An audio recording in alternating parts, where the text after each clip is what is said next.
Hello everyone and welcome back to another fortnight. Well, what can I say? I had a quite nice break having that extra day. So I feel like I was in a holiday.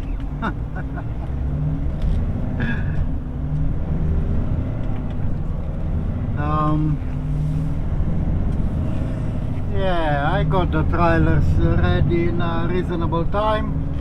Well, being summer now, it's getting dark a bit later, but it's 7:15 and I'm leaving the depot. Compared with other times when I was leaving 8:30, 9:30, even 10:30, 7:15, it's brilliant. Yeah, so hooked up 2 trailers, going to Carnarvon, drop one there, pick up another one, and then Wheatstone and Onslow, the usual run that I'm doing. And then the plan is to come back and change for what I want to do. Well, from that point, I don't know what's gonna happen. If will be any surprises like last time, or I'll just come back and do the normal run, have a night off home and then go back to Onslow. Don't know. I'm just hoping that that will be the case, but hey, never know. Surprises are happening all the time. So yeah, let's go to first stop Mushai, get some fuel, AdBlue, and up the road to Carnarvon. Tonight, probably like usual, to just past Northampton. But yeah, we'll see. We'll see how far can we do it.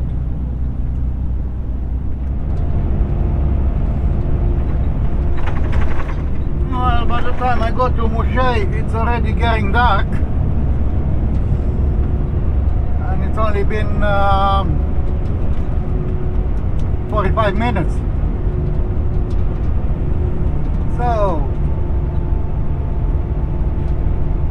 time to fill up, get some extra stuff that I forgot. Always I'm forgetting something at home. Supposed to buy a new charging cable for one of the camera. It's just an USB-C cable, same like Samsung phone, but yeah, I need a 3-meter long one, because one of them managed to squash it on the last trip. When I closed the fridge, I got it in a door and that was the end of him. Yeah, so I forgot to buy that one. Plus, forgot to get some wet tissues. And they are really important, so I can clean up my hands, clean up the dust on the dashboard, and yeah, I'm using them for quite a few different purposes. So apart of that, I'm alright with everything else, but fuel, charging cable, and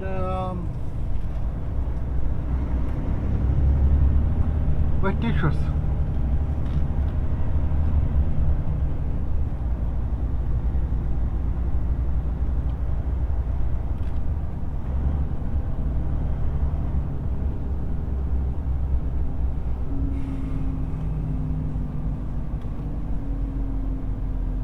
Ooh.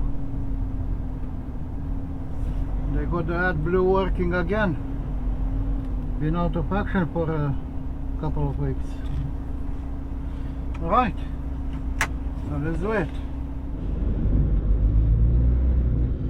Alright,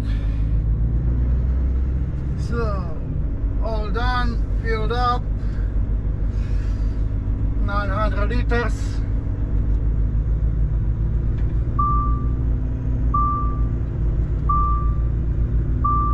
Yeah, I'll do it, don't worry.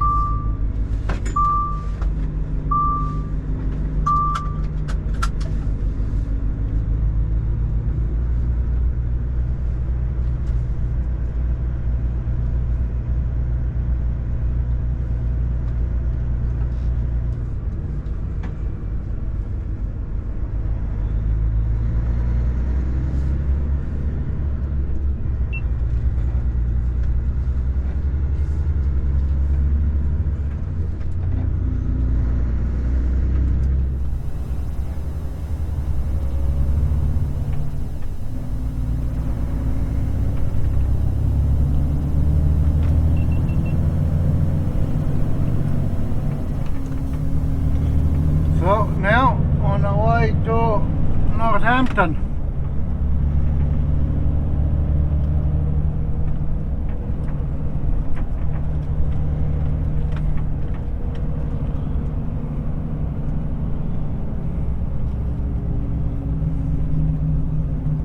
And like usual, I hope to have a nice quiet run.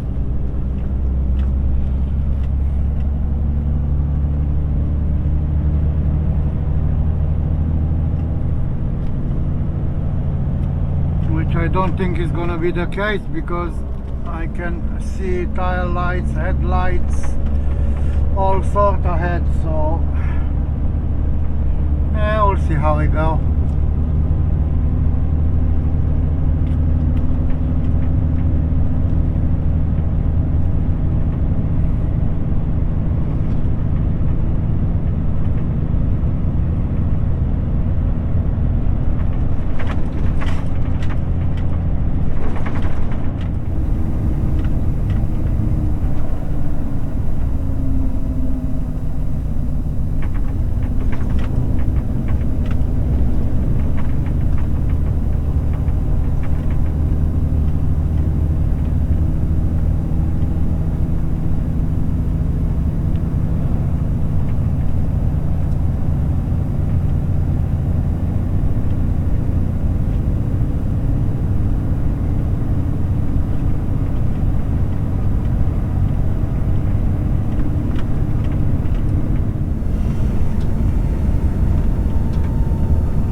So far wasn't too bad, a bit busy but nothing out of ordinary, so yeah, I made good progress. Of course, passing one of that tippers coming out of the quarry, I got a couple of flowers made on my windscreen. Yeah, he was spreading gravel everywhere, so yeah, I got quite few in the windscreen. Lucky didn't crack or break, but yeah, end up with a couple of chips in the windscreen. So getting close to Dongra now.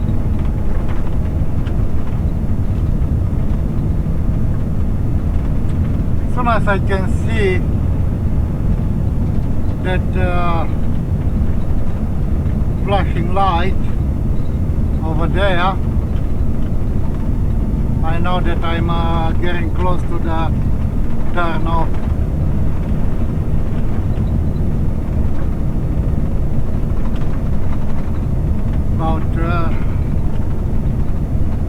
About 30 k's from the turn off now.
to the turn off now.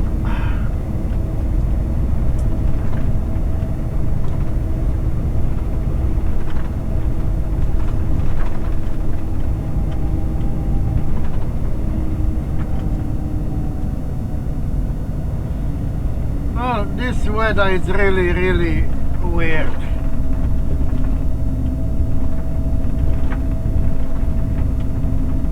Last week was hot as, now it's cold.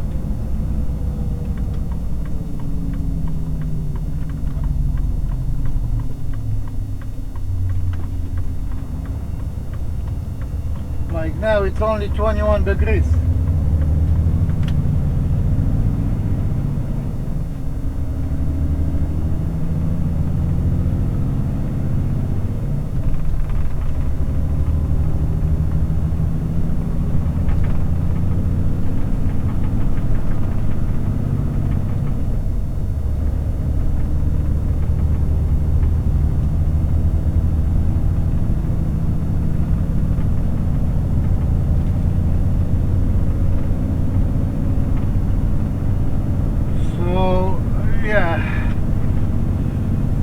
Don't need the aircon now, that's for sure.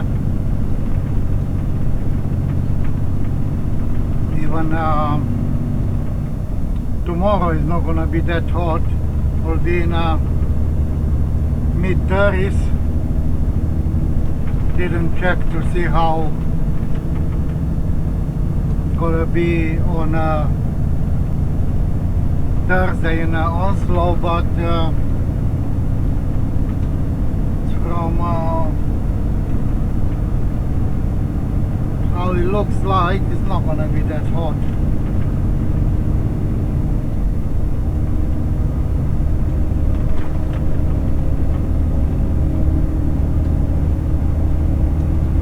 The only problem with that is there will be a lot of flies. So, like it or not, I have to wear that flies net.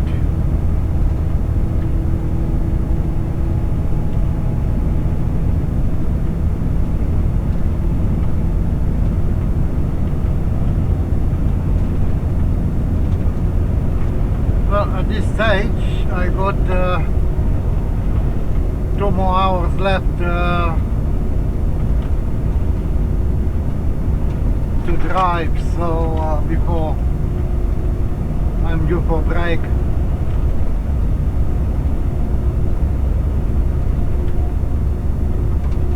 So that will take me well and truly past Northampton.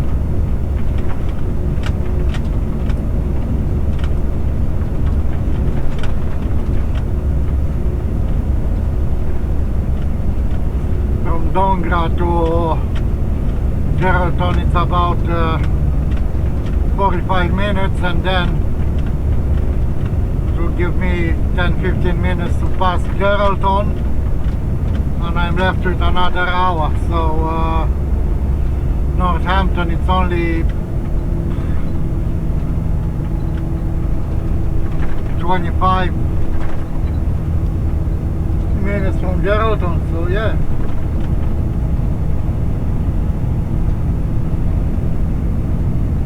Have enough time to get about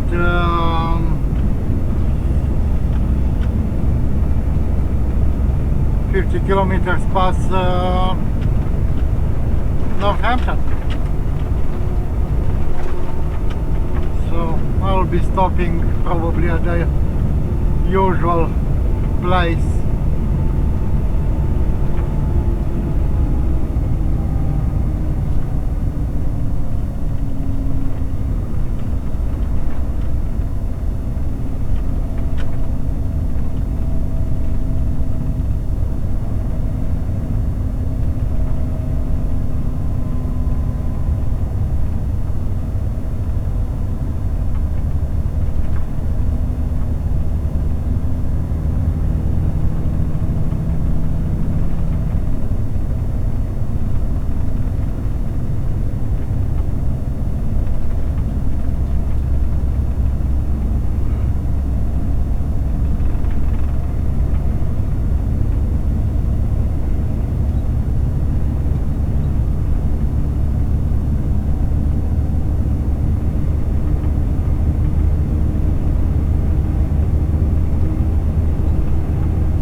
Geraldton.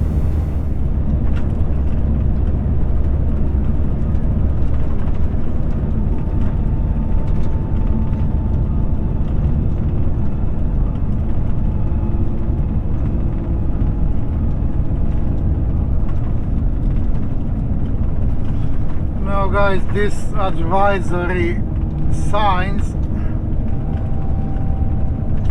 they are not compulsory, but I always obey them just in case you are in the middle of the bend and you have a blow up tire and all of a sudden you put a trailer on the side. When they'll check on a GPS, yeah, you was going around the bend with 100 k's. It was advisory sign telling you that you should go with 90. What you was doing with 100. So, you know, I'm trying all the way and all the times to be in a position where doesn't matter what happened, I cannot be blamed because I done everything that I should do to avoid that problem. So they don't have a motive to blame me for anything.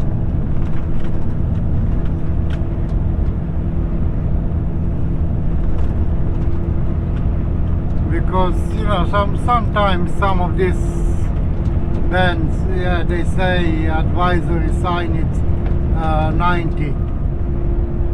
You can actually go a bit faster than that and nothing happened. But what if one day happened?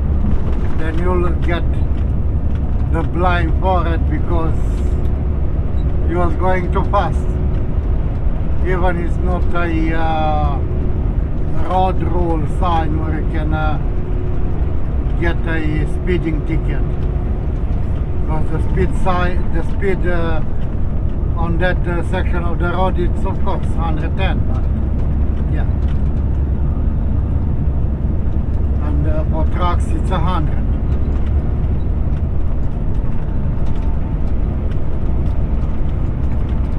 But yeah, always I'm trying to be on the good side, not on a bad side where I can get the blame.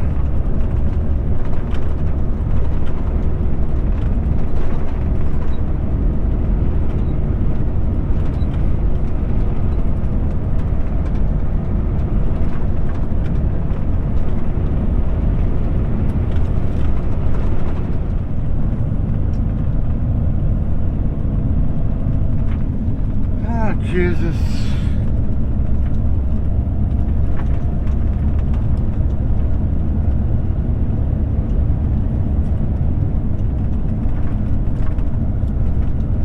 Yeah, be careful, mate. When you approach the car park, you have a push bike on the left.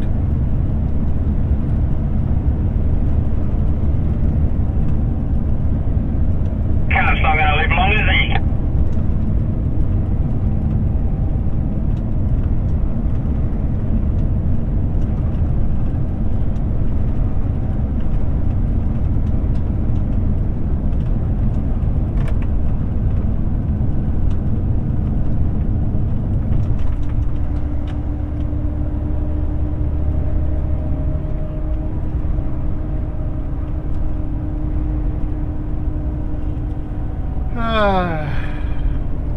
Can't understand these people.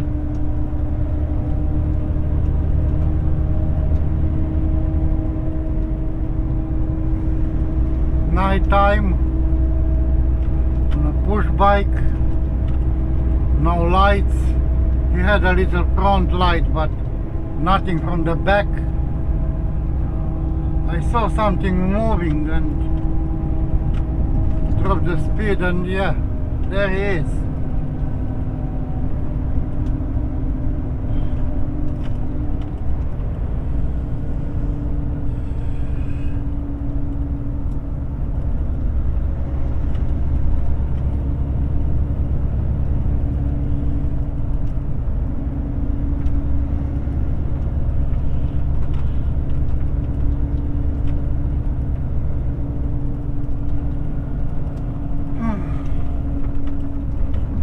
Geraldton.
What can I say? I learned the hard way to pay attention and not to daydream through Geraldton. One night coming, I didn't notice that I passed from 70 into a 60 zone. And this traffic light, it's a red light and speed camera as well. And he got me with 68. Didn't lost any demerit points, but I'm waiting for the ticket.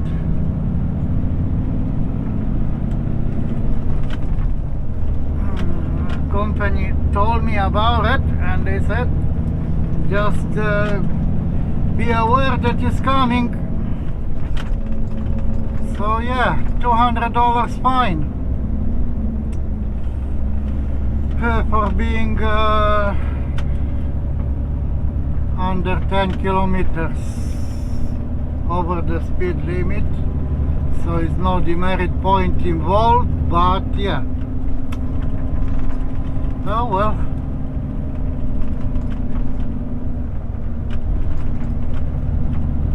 It's my first speeding ticket in the last year and a half.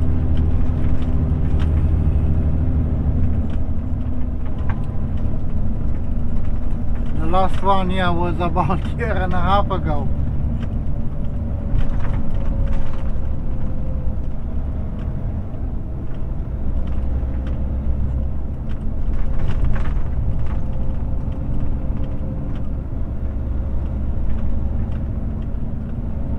But that was not with the truck, was with my my car.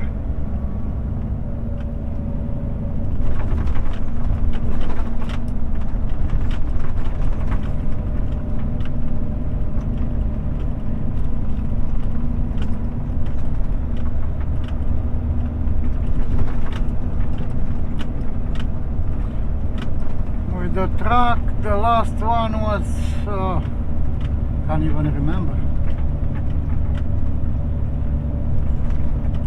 was in Melbourne.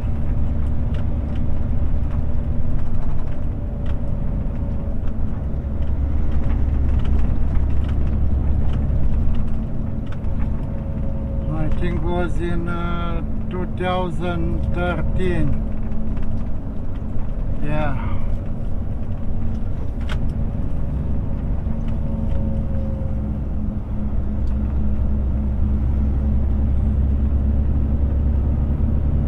Going on a ring road, 80-kilometer zone. I saw that 100k zone it's coming, so we're still about 400 meters to the 100k's an hour zone, so I just let the truck go to catch up speed. Wasn't long before I saw some lights behind me.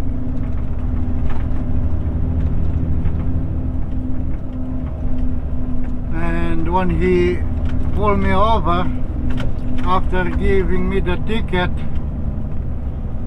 he said to me, I was behind you for quite a few kilometers now, because being so quiet, I knew that sooner or later you'll stop up and I'll get you. Feel like punching the bastard. But yeah, what can you do?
Right, so that was lovely Geraldton.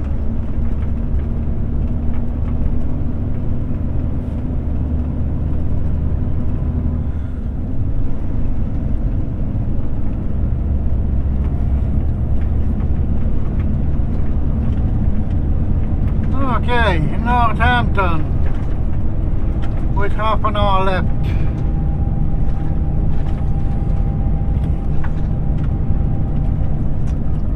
So yeah, how I said before, going to the usual spot.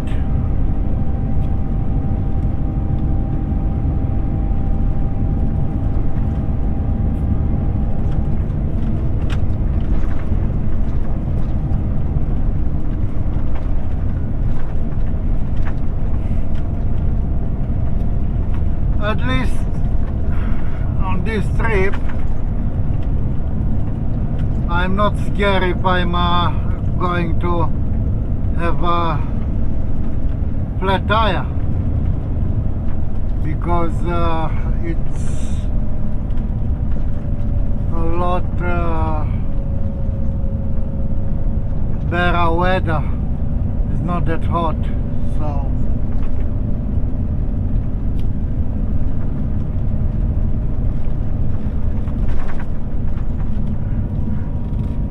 yeah, but can expect anything.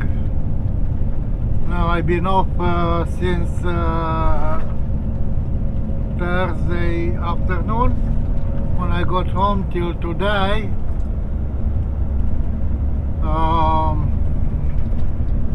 Was a bit disappointed when I came today.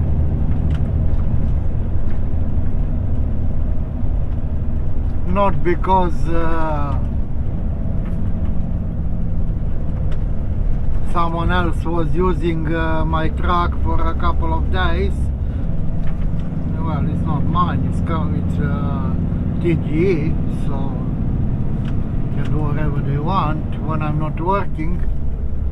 But bit disappointed the condition that he left it on. Because when I came on Thursday, I put it in a workshop for wash, so it got washed, and he took it nice and clean, and when he brought it back, he left it with the windscreen full of bugs and all that. I mean, hang on, you took it clean, leave it clean. If you can't be bothered doing it, well, at least put it back in a workshop and put in a VDR for washing. But yeah, just a bit of laziness.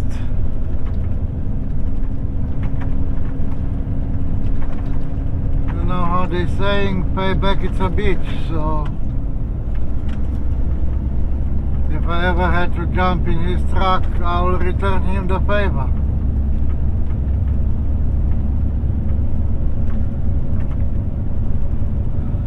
I'm not that kind of person, but sometimes I'm tempting to be.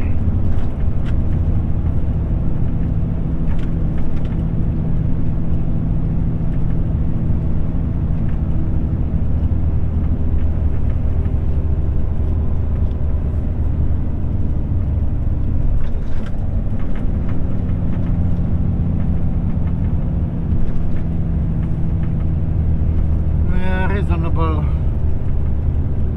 heavy load.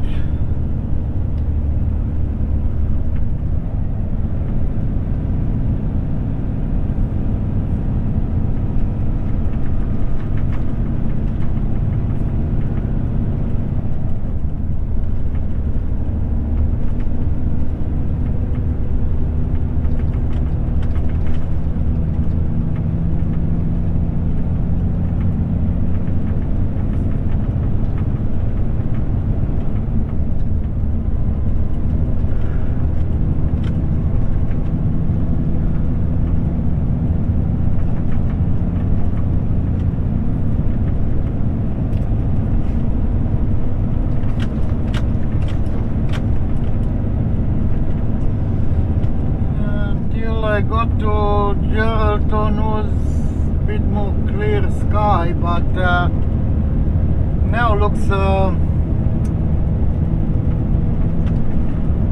like it's getting cloudy.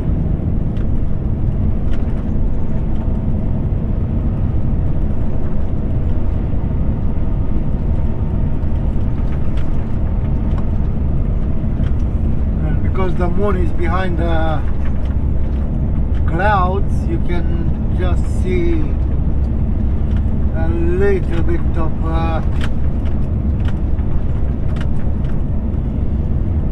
the shape of the clouds.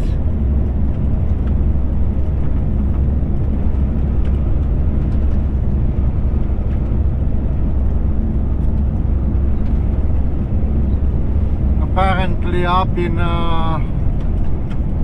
North Pilbara still been raining.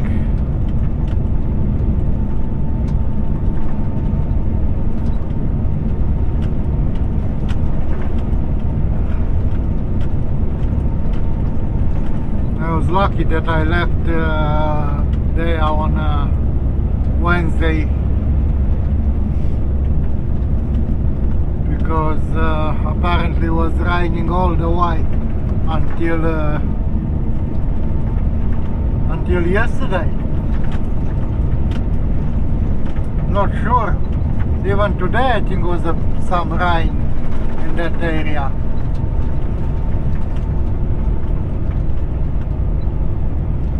The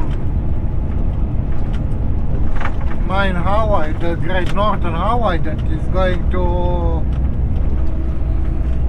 Darwin, it's shut down. After Fitzroy Crossing, it's flooded.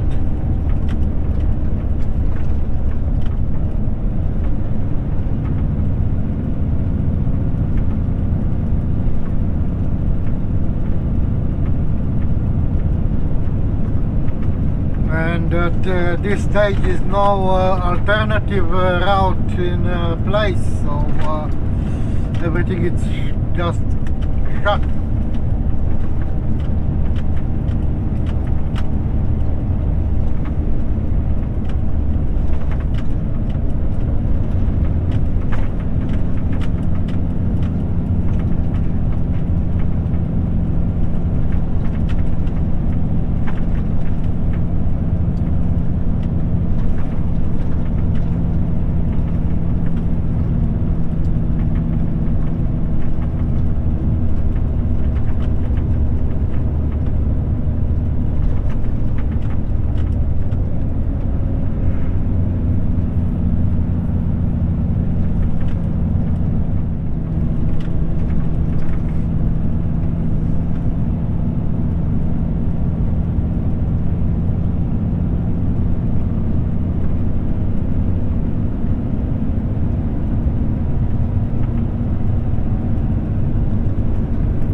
This parking is not for me. I don't like it. It's too close to the road. It's only if it's my last option. It's close to the road, it's noisy. There is another one about 5 or 10 k's up the road.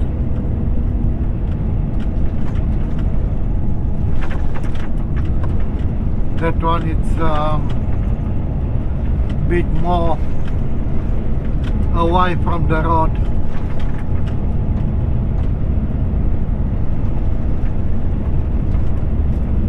No, you don't have all the noise.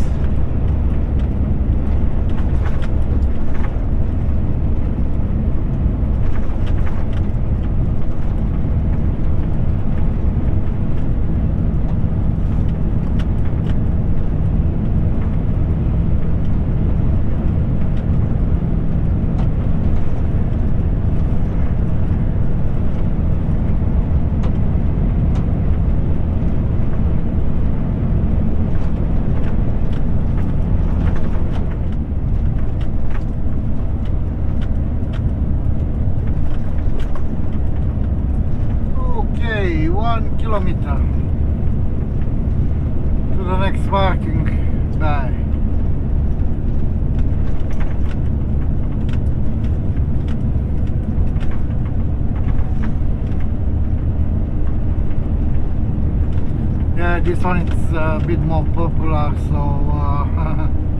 might be more busy. Let's see if we have any room or not.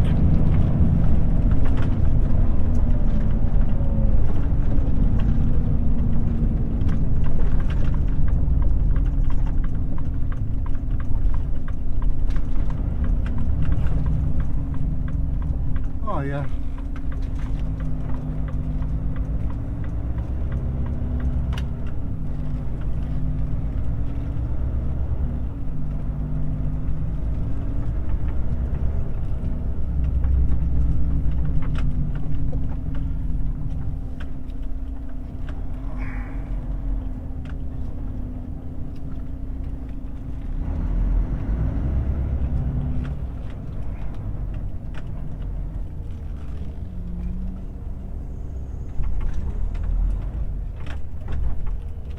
Okay.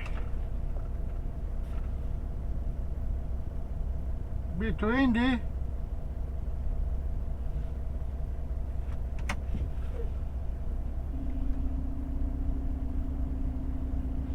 Yeah. Oh well. I hope it's not gonna be too windy.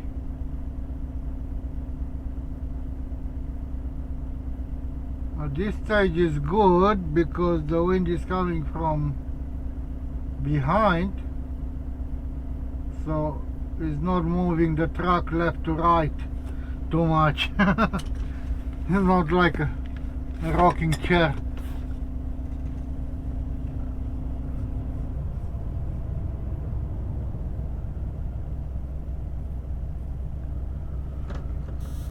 Alright, so that's it for tonight. We'll do it the rest tomorrow. So till then, guys, you take care, good night, and thank you. See you tomorrow. Morning, guys, and welcome back. So this is what we are actually been pulling from Perch last night. We go all the way to Carnarvon. Carnarvon will break down, so the last trial on the dolly will go with another driver. I'll be dropping down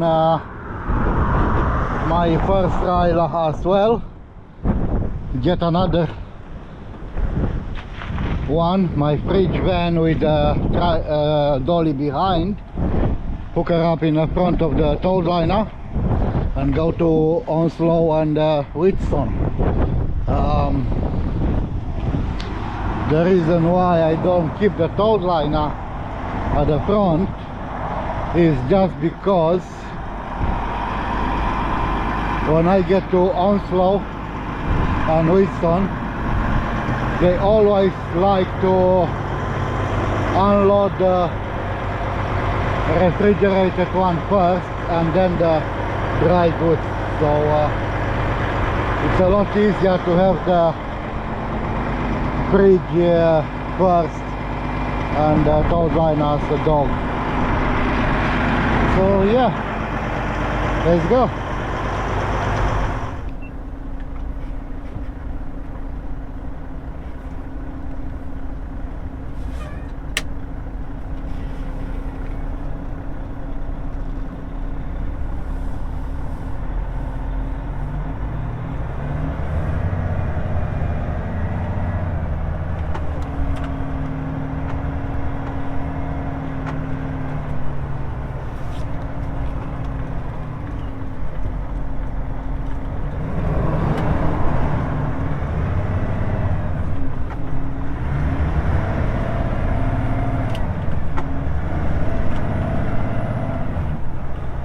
A bit awkward because close to the bend and you can't see much, but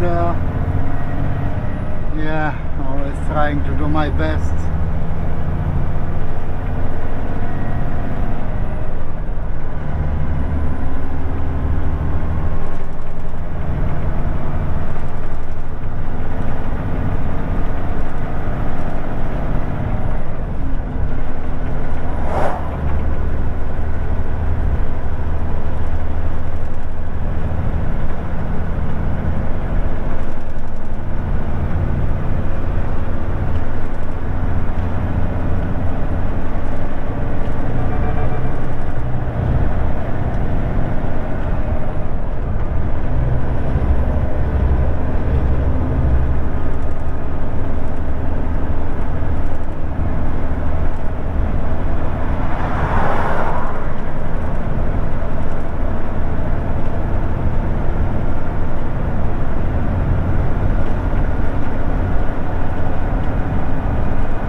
Billabong.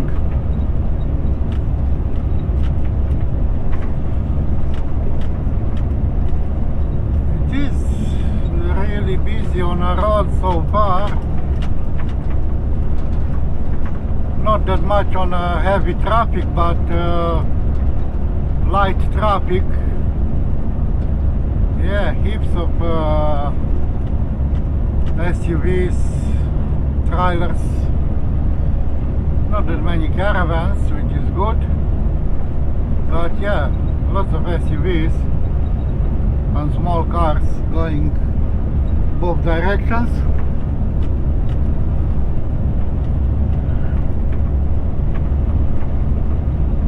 So Billabong 5Ks. Alright, so well guys, I was always wondering from which part of the world I got my audience from. I know some of the guys, but for the rest of 1,000 and something don't have any idea. So to help me understanding a bit more, I'm asking you guys if you can please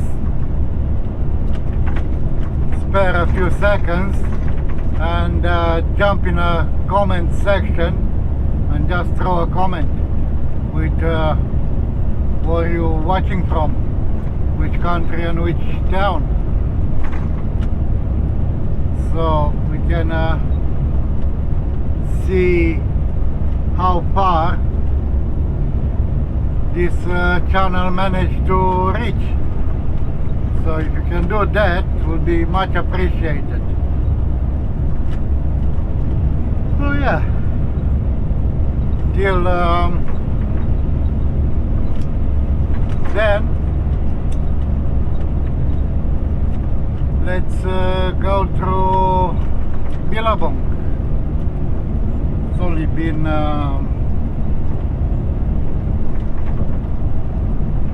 couple of hours since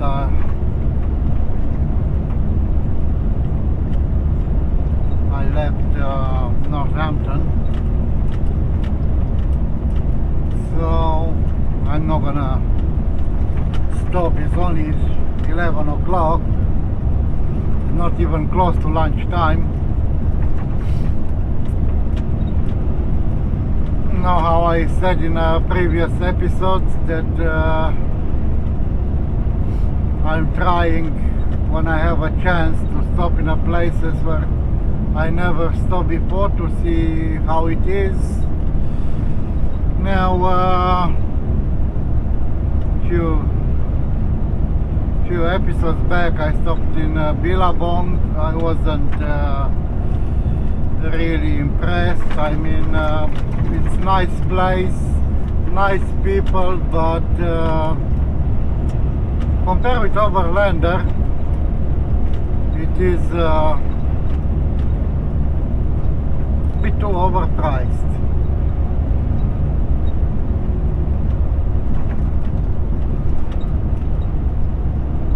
And it's not saying, oh yeah, they are in the middle of nowhere and that and that, because Overlander is also in the middle of nowhere.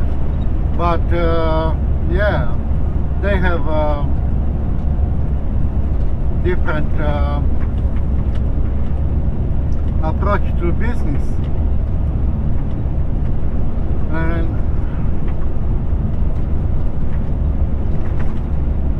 last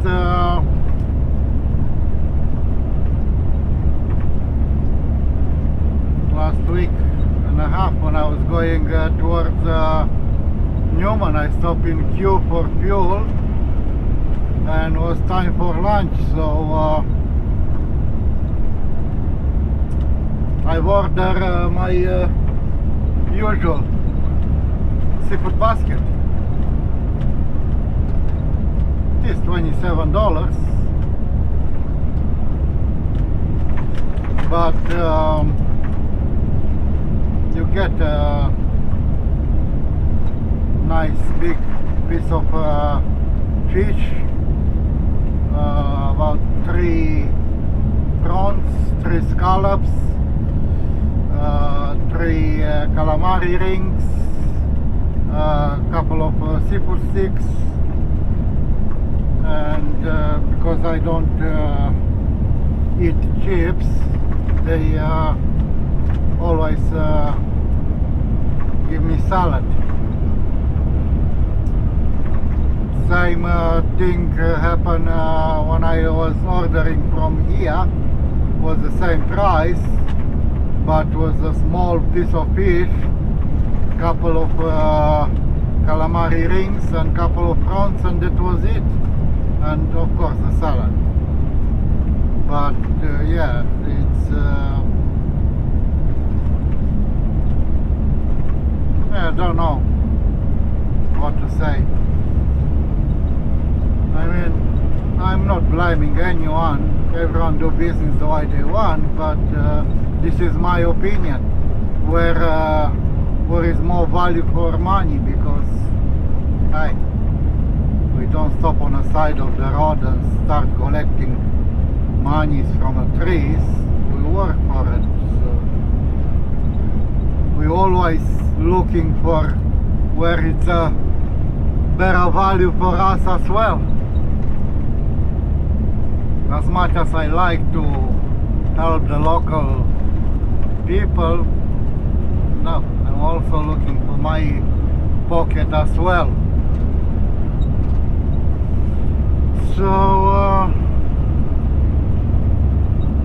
I know how it's overlander. Prices are almost similar like in Geraldton, not much difference. 5.50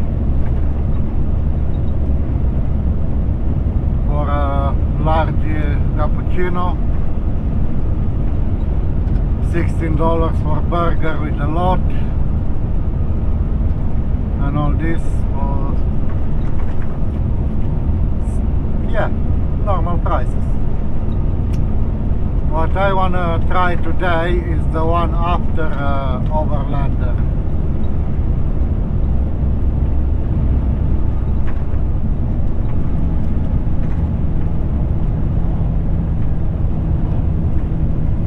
See how it is, that one.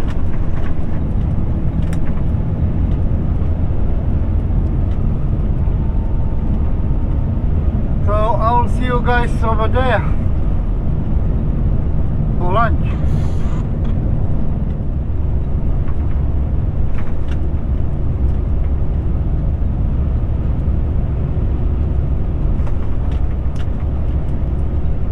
Okay, Overlander.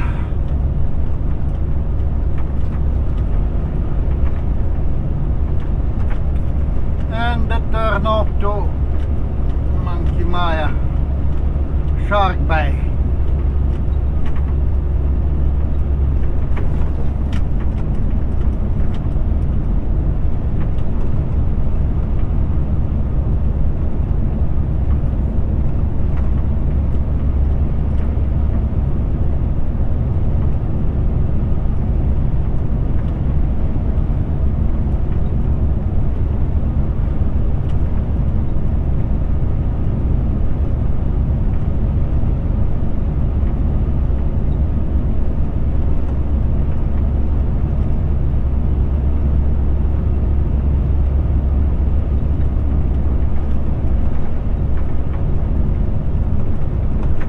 So to be honest, I don't really know how you pronounce this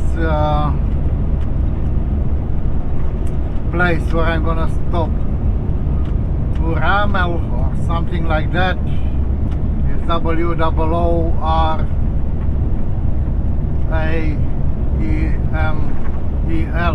something like that. So no idea exactly, but yeah. Ramal, maybe, yeah. Anyway, it doesn't matter, it's the same place. So I'll be stopping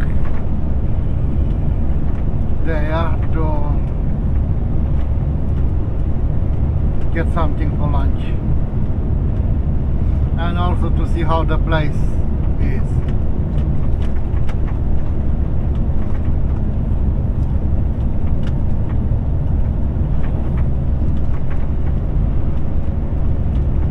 So yeah, how I said before, guys, if you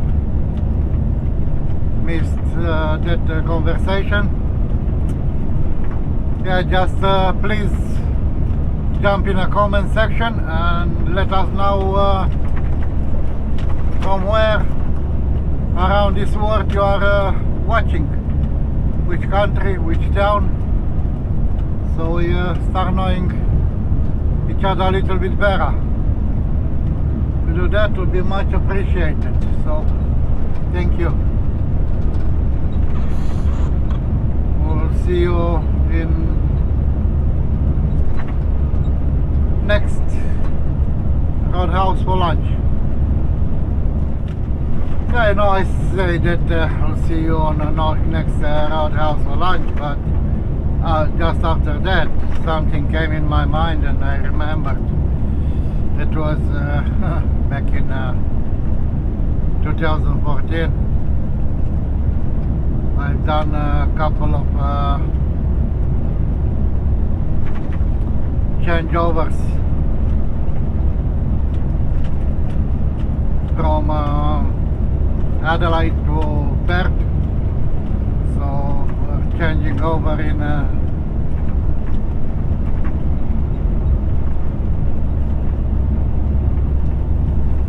border village, and after that I done a Townsville to Perth to change over in Port Augusta.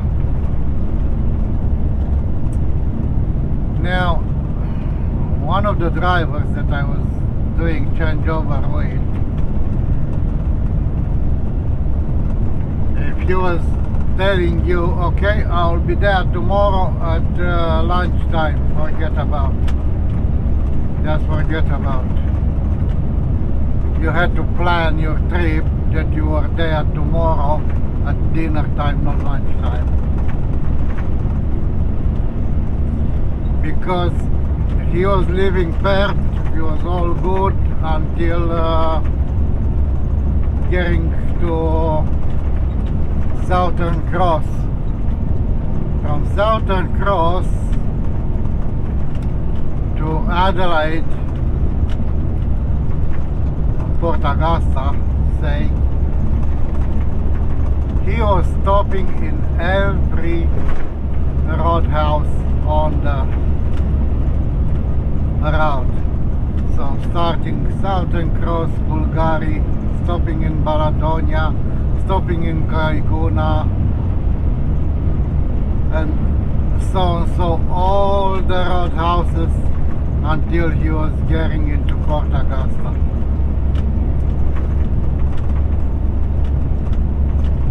And I said to him, well, what you was doing and why you need to stop?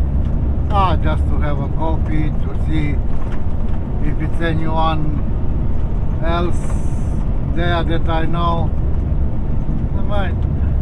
You are on a schedule. How can I plan my trip if you do that? Yeah, okay.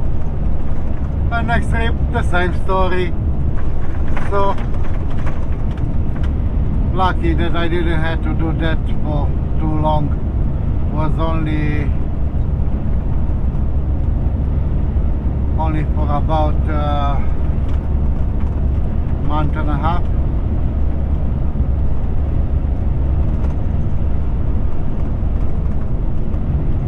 And after that I done something that I'm not gonna do ever again. For 6 months I done a 2-up Perth to Onslow and back. Nah, never again. That was when I said, guys, you want me to do this run, I'll go solo or I'll quit. But I won't be doing 2-up anymore. was just too hard. Because what you do, it's sleep, eat, drive, sleep, eat, drive, nothing else. And that sleeping was not a quality sleep. He was like sleeping on the back of a rocking horse.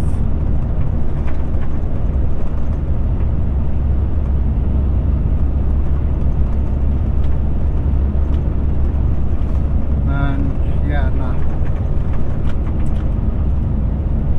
I never done it after, and I will never do it again. It's taking too much out of your body, putting too much stress on it.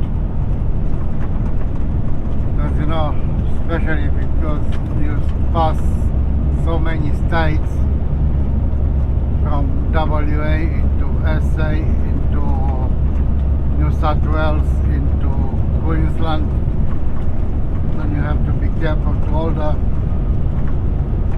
laws and legislations and to be all good with the logbook and everything. We were driving 7 with 5, so he was driving 7, I was sleeping 7. Well, more like 7.5, because it was going 3.5, half an hour break, 3.5, and then was my turn. 3.5, half an hour break, 3.5, and then 5 and 5. So like that, he was not driving more than you should.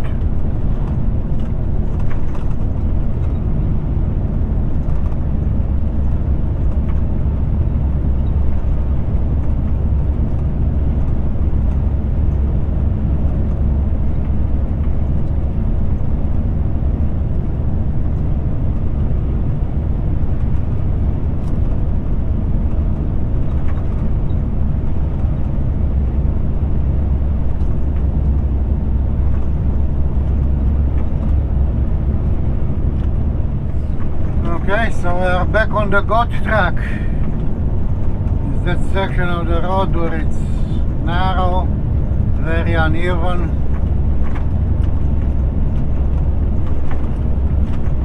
and straight for quite a few kilometers.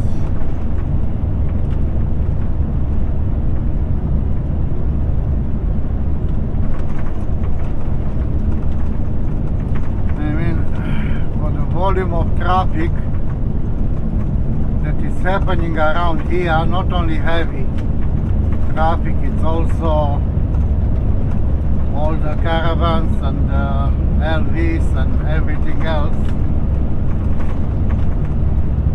It should really make this road a lot better, bit wider, and yeah.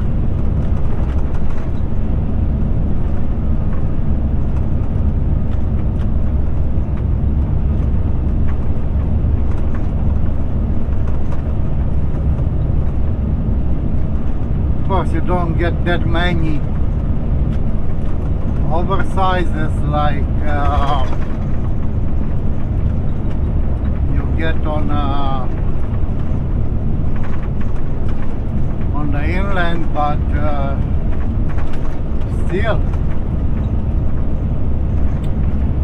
So all that work that is happening around Wheatstone, that area there, it is a new road going to the port. That is a new mine site for mineral resources, and the camp that are building there to attract people is like a 5-star camp. The rooms are a lot bigger than any other camps. All the facilities they are planning to have there, it's basically close to 5-star facilities. So it's a bit of a battle at the moment who attract better workers, better people. So these guys, by providing higher class of accommodation, 5-star accommodation and food and everything, looks like they are on the winning path.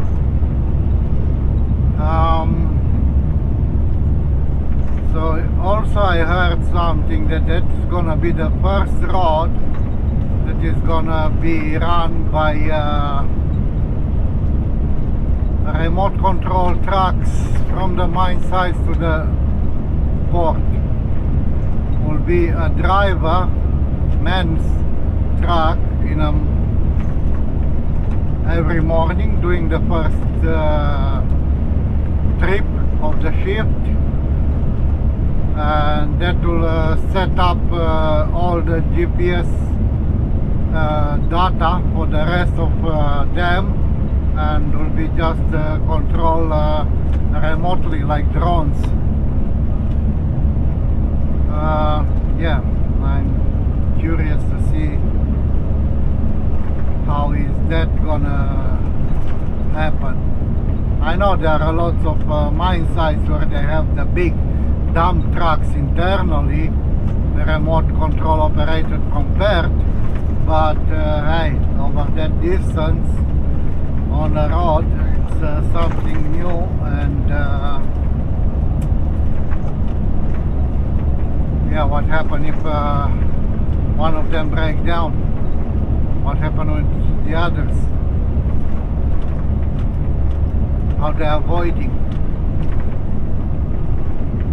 If it's anything else on the road.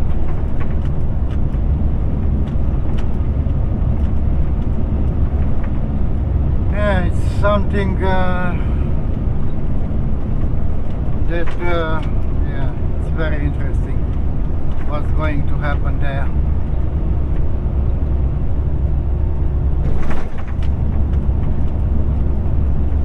Of course, it's still a bit of while until it will be finished, but yeah.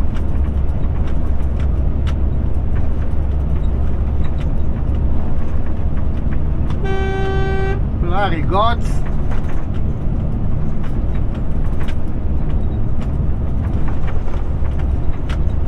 It's like they don't have enough bush over there to eat. They have to come on the side of the road.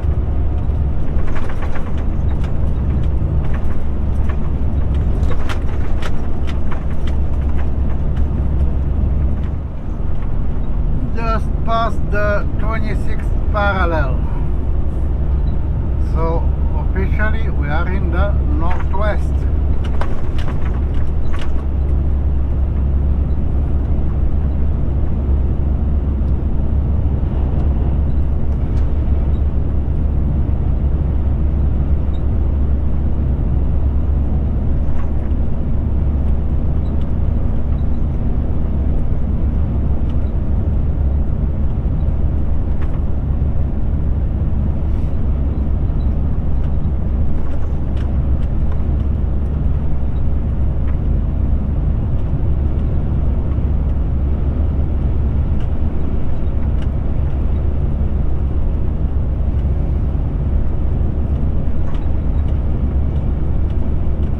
Talking about this lookout,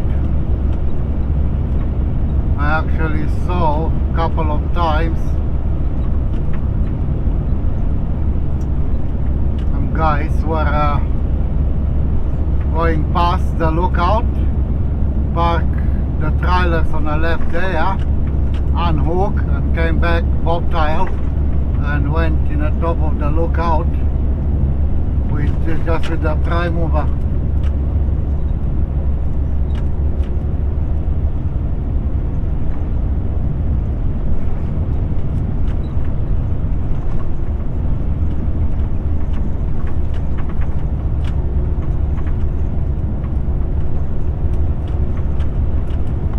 Unfortunately, may be a nice view from there, but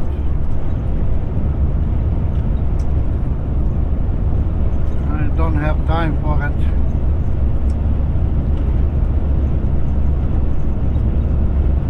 If it was my prime mover, it may be different story, but like that, yeah.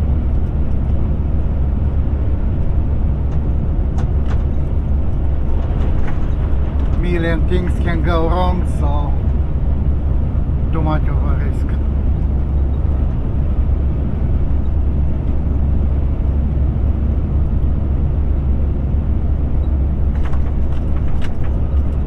I have a guy behind me, he wants to overtake, but I can't help him.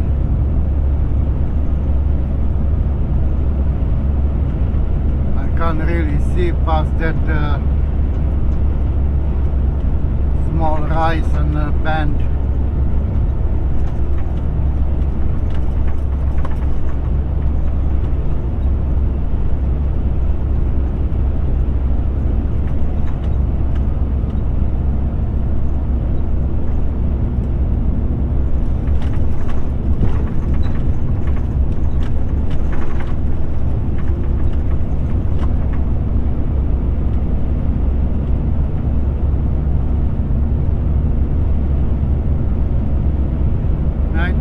Band, don't be a hero.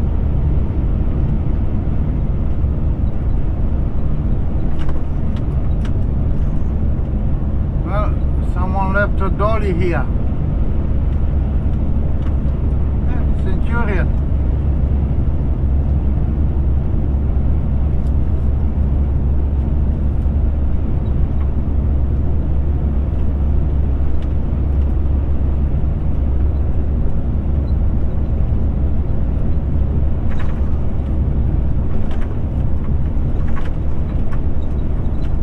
Okay, there you go.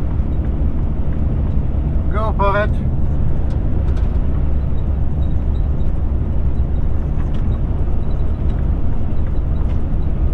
What you waiting for?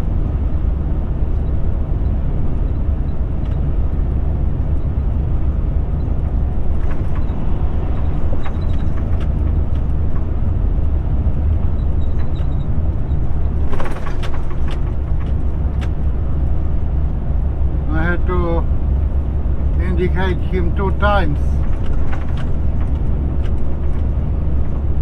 that it's okay to overtake,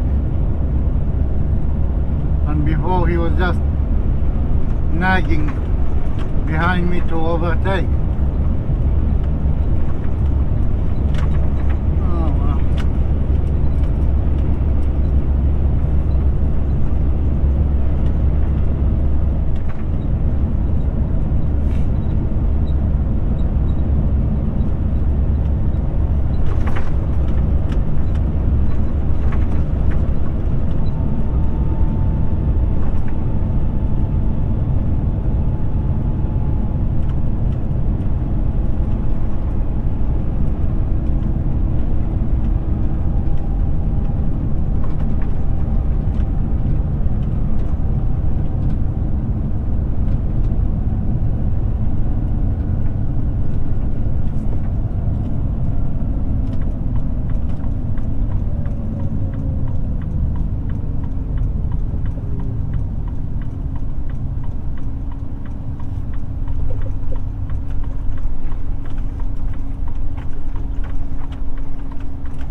Okay.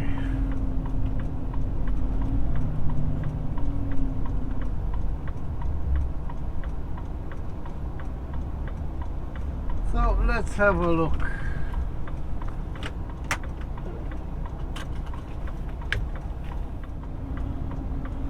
Okay, so I had a little lunch break here. What can I say? I am not disappointed at all. Really nice place. The guy is really friendly, and on top of everything, never saw such a nice and cheap place to stop and eat. $5 for a coffee, freshly made. Beautiful.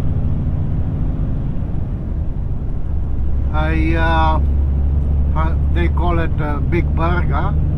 It's a burger with a lot. But not only that, they're giving you the option which bread you want.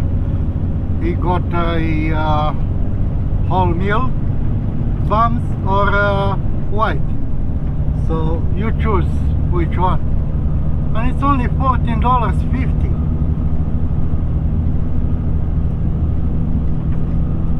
Even Carnarvon BP is charging you $2.50 more for it.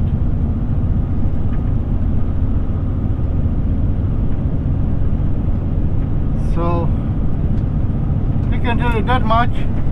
This place is ticking all the boxes. Clean, nice, friendly, fresh food, tasty and cheap. What else you want? The only problem is it's not that much of a truck friendly, because it's not doesn't have that big of a parking facilities. So once two trucks are stopped, one on each side of the road, it's a bit of a game over.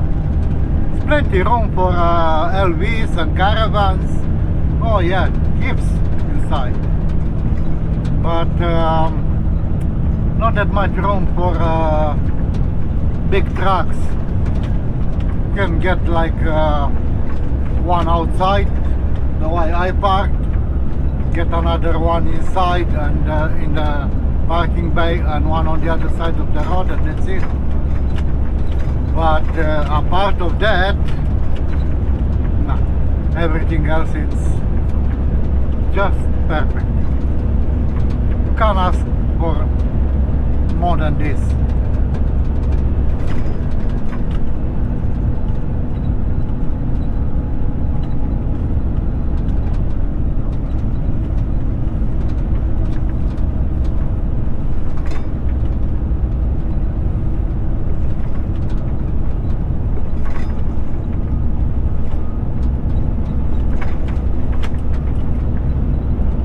I heard some people, yeah, when you go in you see a sign, toilets for customers only, and that and that. Well, yeah, understand these people. They don't have a sewage system like in town. So everything that goes down the toilet has to be taken out and transported by a truck out of there. So all that costs heaps of money.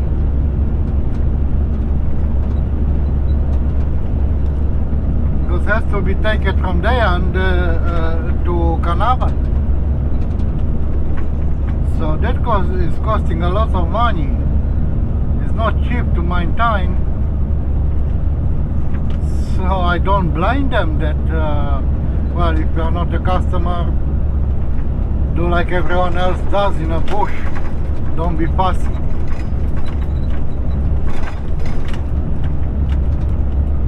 So if you are go in and have a dinner or breakfast or lunch, well, enough. But yeah, just stopping to use and abuse their toilets, yeah, I'm not blaming them for it, not at all.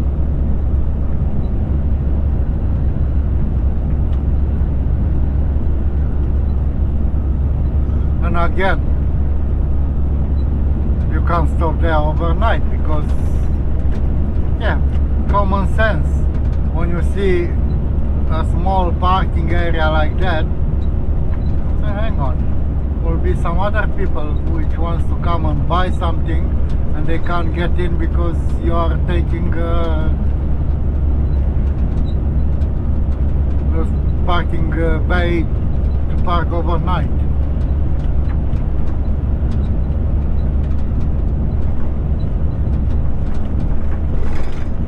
It's just a small operator, like it's not that big like Overlander or BP. He's trying to do the best he can, and so far he's succeeding. Out of all three, he's the cheapest one, and really nice and tasty too.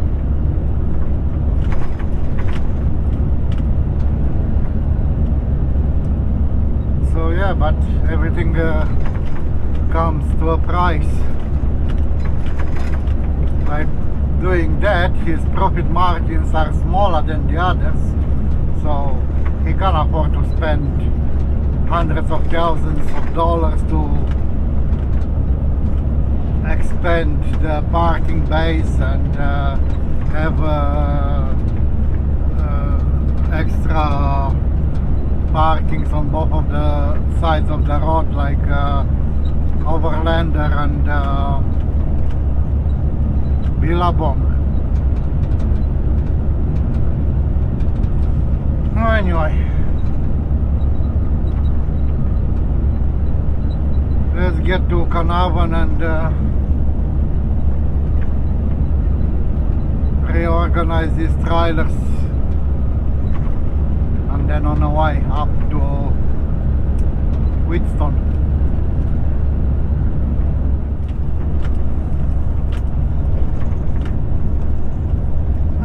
Since I left this morning from Northampton to here, that was 9 o'clock. Now it's 1:30. I only heard the radio going off 2 times. One was someone doing a radio check, and the other one was someone helping another truck with overtaking. That's it. Not like on the inland where it's a lot of communication going left and right. Yeah. As you can see, guys, it's a lot less heavy traffic around.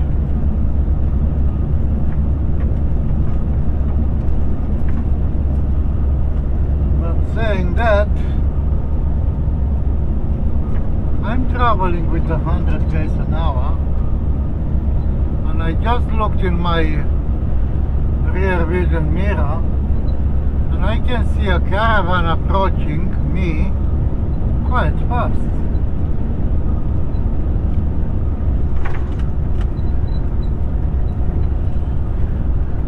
From the looks of it, he doesn't really want to get to the destination in one piece.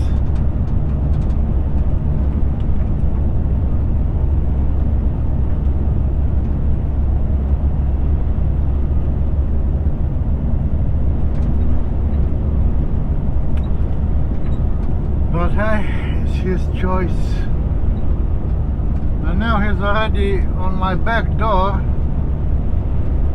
trying to overtake. Well, it's only 20 km to Carnarvon. Settle down.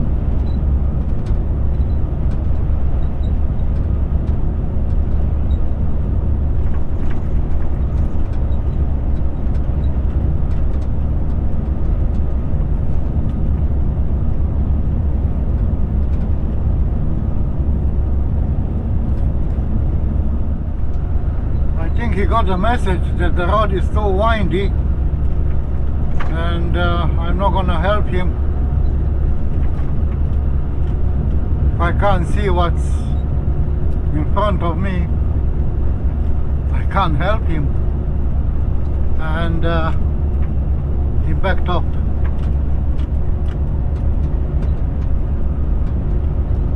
He was basically like 10 meters behind me, and now he's like good 150 meters.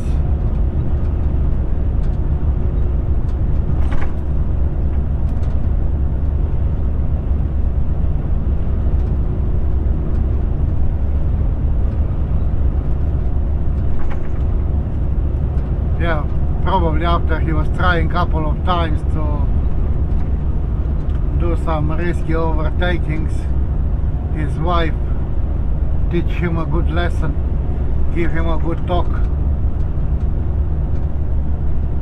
Usually this is how it happens.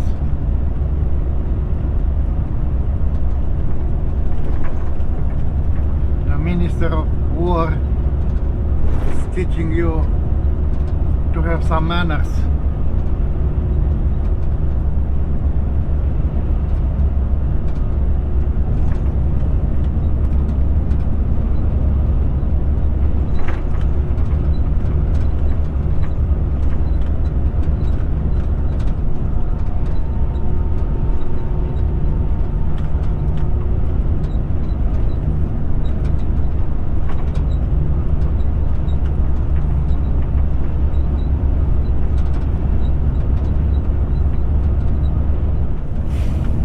Okay, there's the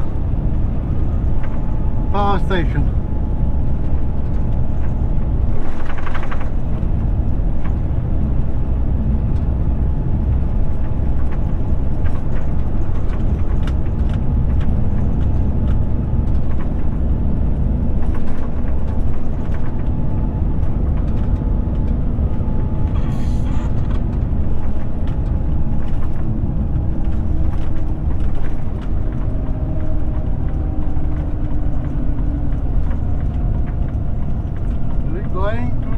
Assembly area.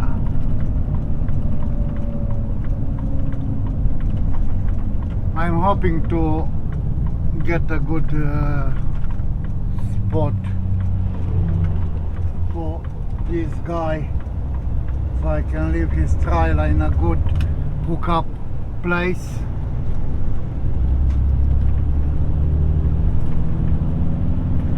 So he can reverse his two trailers into this one and just go.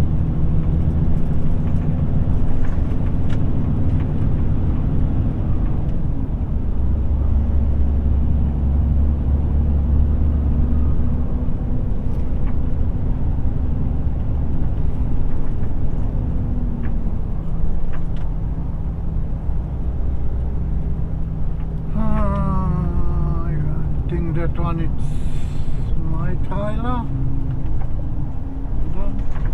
Don't know.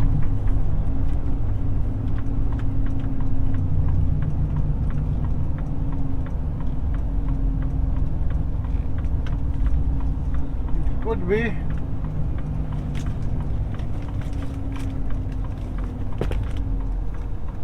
Three, 4, 5, 5. Yeah, an old one.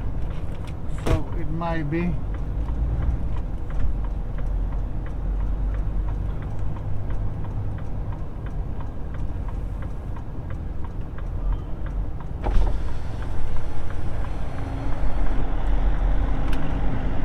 Yeah, it's running 3, 4, 5, 5. Obviously seen better days.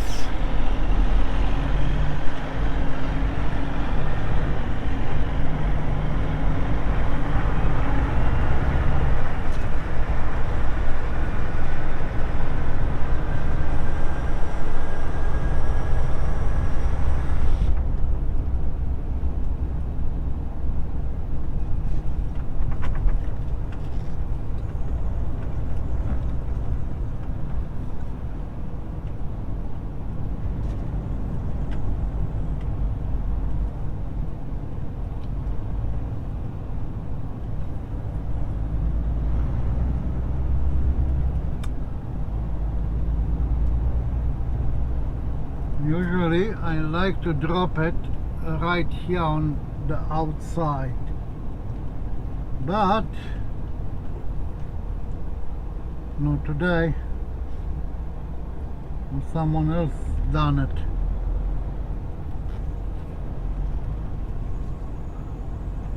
So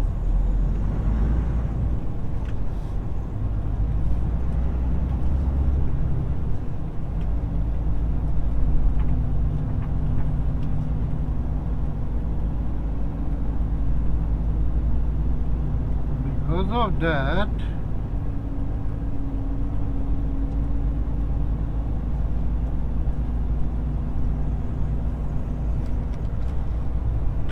what you got here?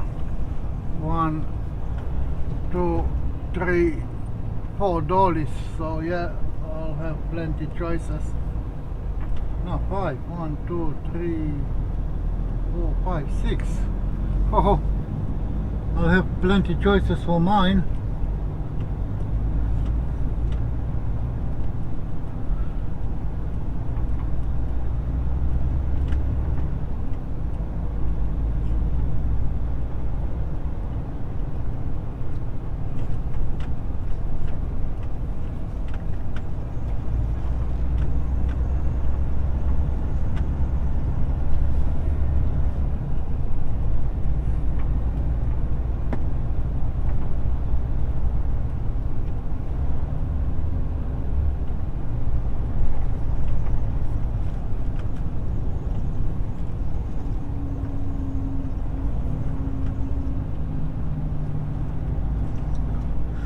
Alright, so now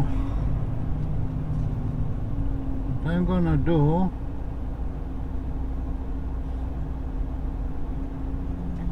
I'll leave this one right here.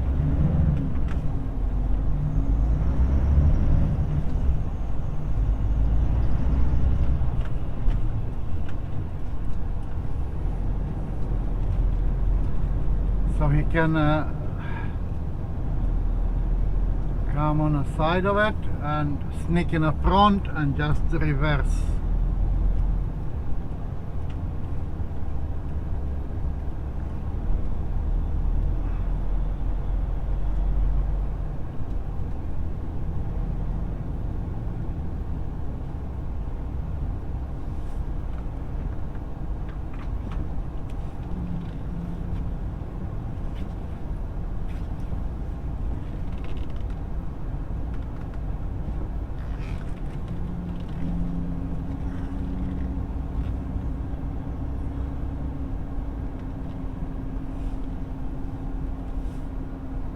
Okay.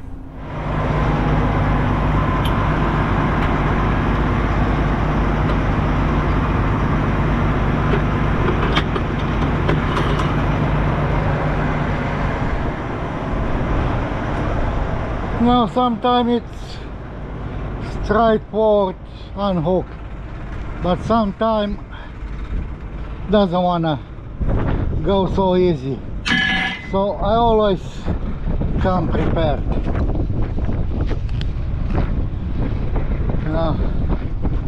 So I don't have to go back and forward.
didn't wanna go without help. Sometimes it does, sometimes it doesn't.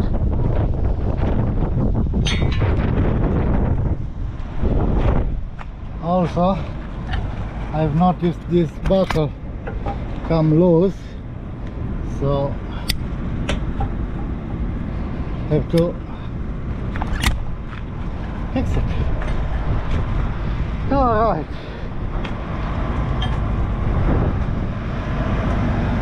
So now I can leave that one for the Ramara driver. Will be very easy for him once I'm moving from here, and when he's getting here,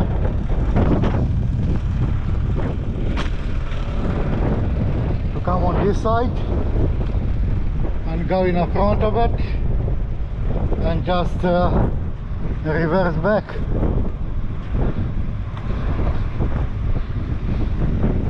So this one now will become my dog trailer.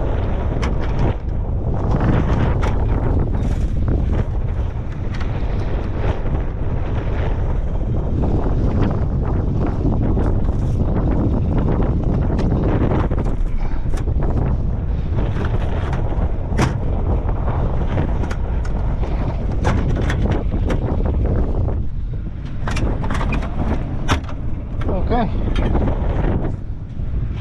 so that will be my dog. So now the plan is park her up, grab the other one, hook up a dolly behind it and push it in the front of this one.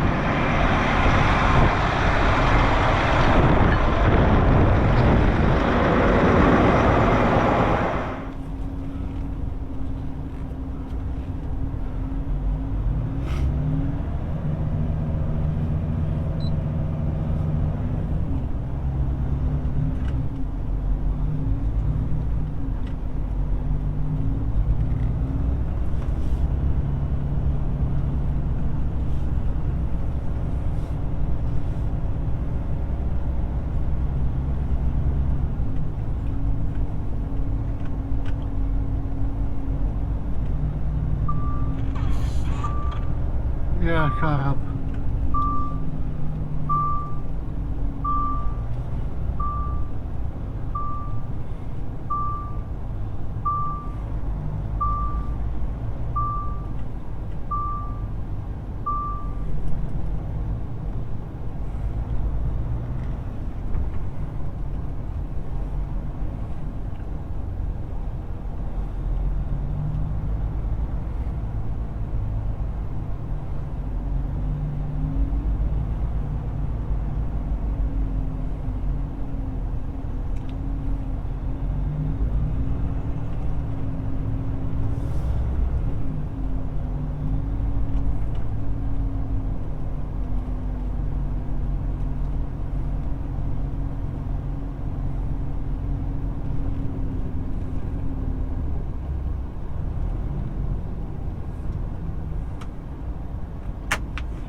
Alright, so time to hook up my lead trailer and the dolly.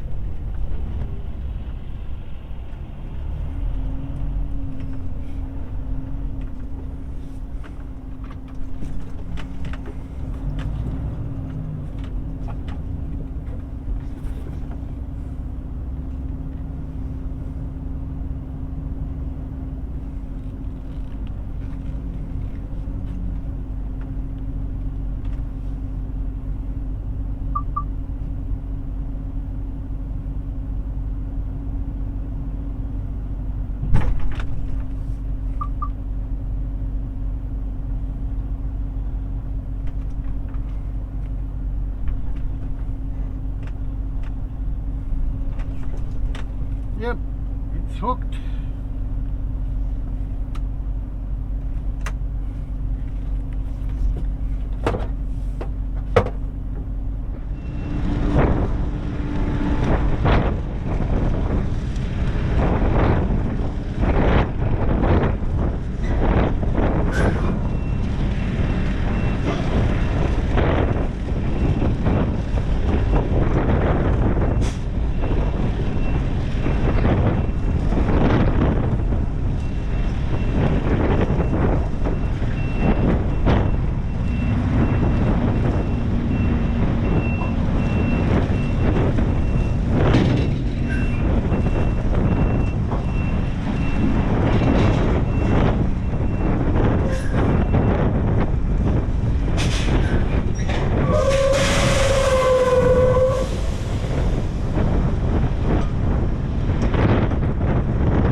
So there's a new combination. Third line at the back, freak at the front,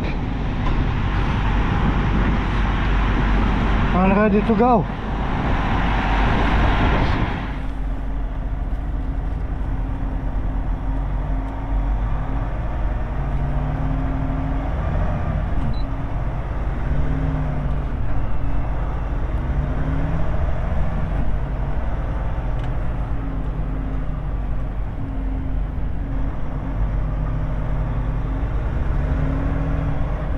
Just Ferris.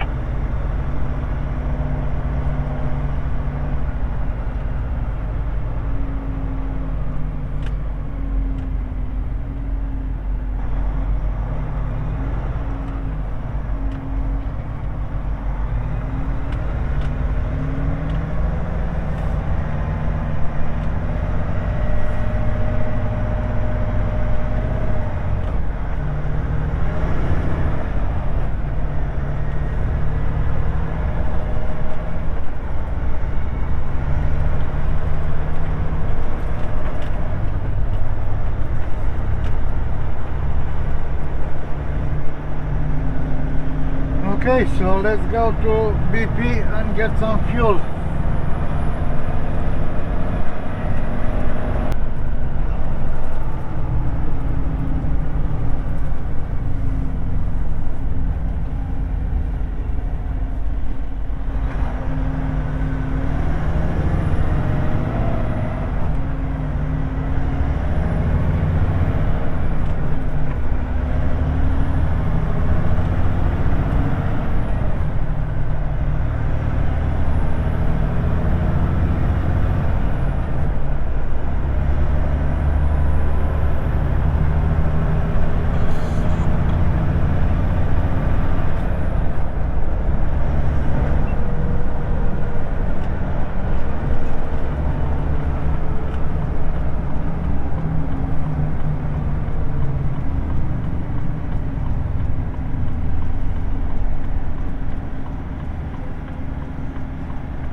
Quite few bananas in that trees. They are still small, but yeah, plenty.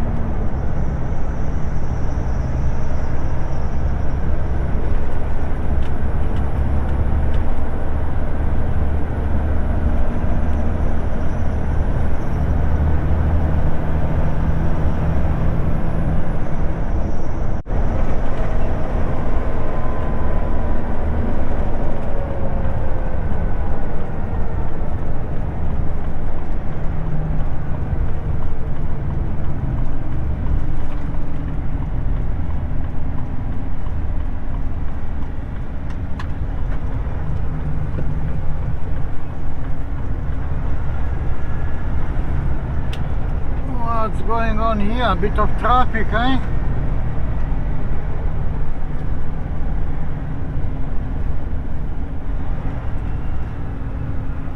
And there is a free pump.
Alright, so let's go to Wheatstone. The Volvo just take off from BP. Bro, you haven't closed your diesel tank.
area.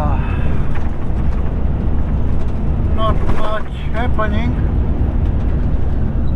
Little energy prime mover sitting there.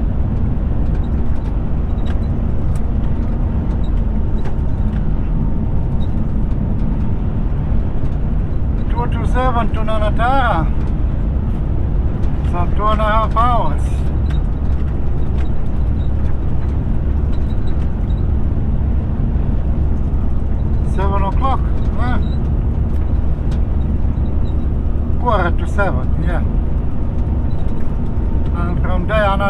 to Wheatstone, 8 p.m. in Wheatstone.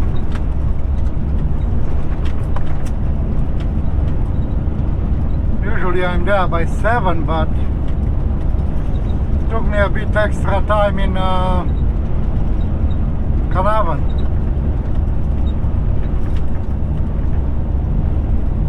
Oh well. Not that it's any rush. Won't be unloading until tomorrow morning anyway.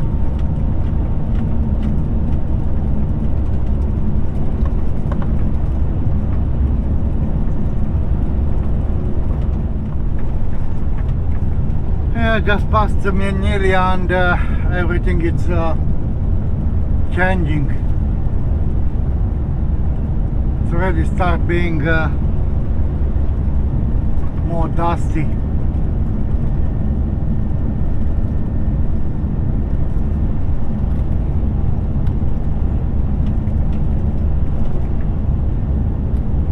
Now you look on the road and seems alright, seems okay, no problem. When you look in the mirror, you see how the dust is lifting off behind you. Dust that is sitting on the road now, and yeah, you can't really see it, it is there, but once you drive over, you're lifting it up, yeah, it's like a small cloud behind you.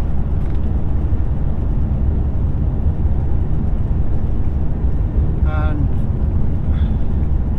on the horizon, can't see that far, like could see till here.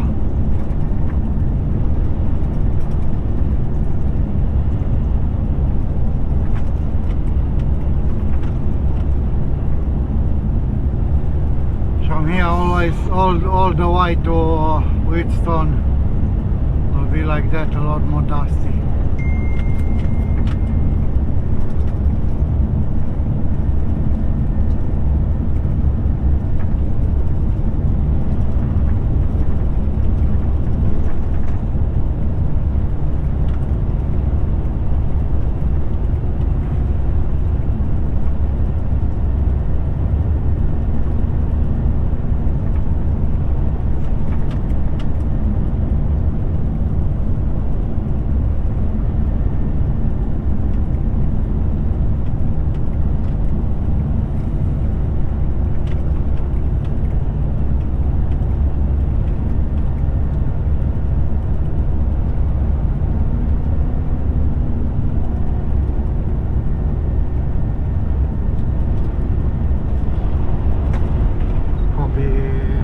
Southbound. Copy southbound triple.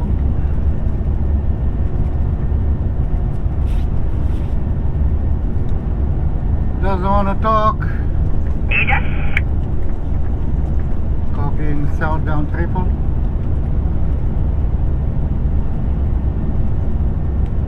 He's driving with the road train sign covered at the front of his prime mover. Oh well, I've been trying to help him. He doesn't want to talk and he's getting pulled over. Can only blame himself.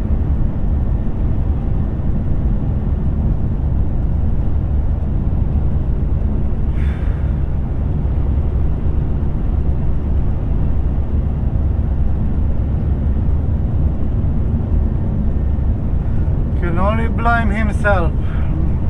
Can't do much about it.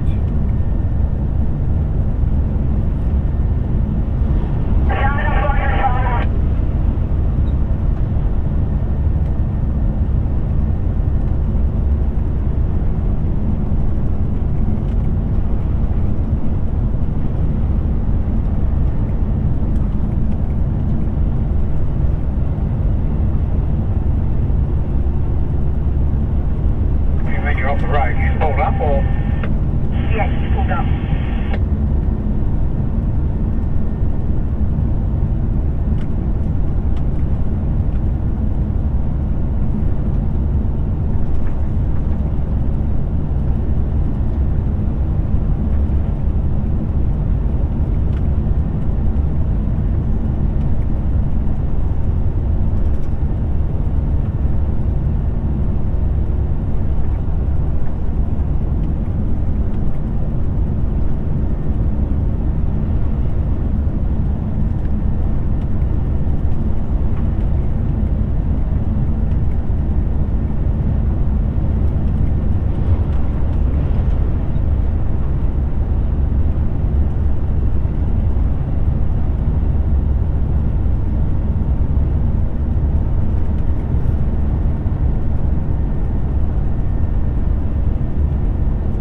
looks like it's been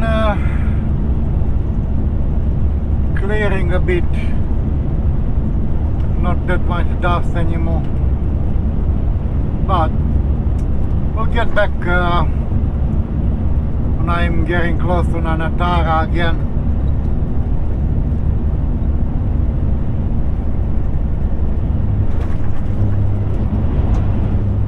One of our subbies from TGE.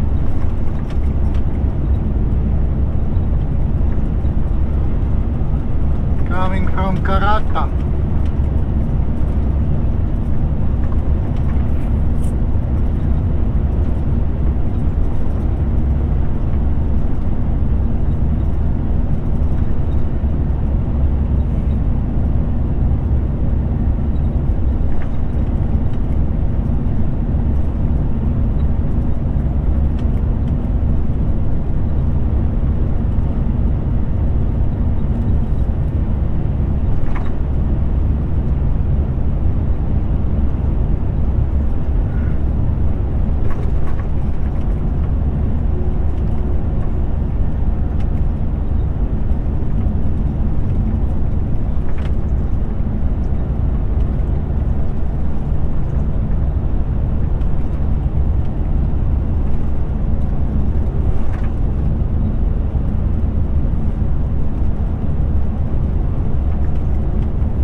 Here is the difference between the 700 horsepower Volvo that I was driving for a few months and this one, because that one had a hub reductions and was built for heavy haulage. To sit on 100 km an hour was running to about 1800 revs. So revving that hard, the diffs were overheating. This one, I'm on 100 k's, but only on 1400 revs. So 400 revs less, and diffs are cold as a stone. No problem with them. And this one are rated to 130 ton too. So they are road train rated diffs, but it's got just standard hubs, not a hub reduction like the other ones. So yeah, for that the others being with the hub reduction, to get to 100 had to spin faster, and that extra 400 revs was overheating them like it's not tomorrow. That was the whole reason that day I blow up one of the diffs, and then few weeks after blow up a seal.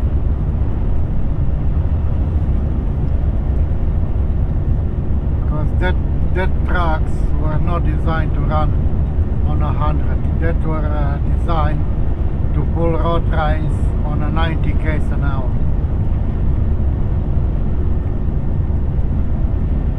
And somehow we ended up with them in a fleet, and we've been using and abusing them, and the previous drivers didn't look after at all. Doesn't matter if they were overheating, they were still going. No, I saw them overheating, I was slowing down, cooling them off a bit, then go again, and yeah. But at the end, because they were pushed that hard, one of the divs blow up.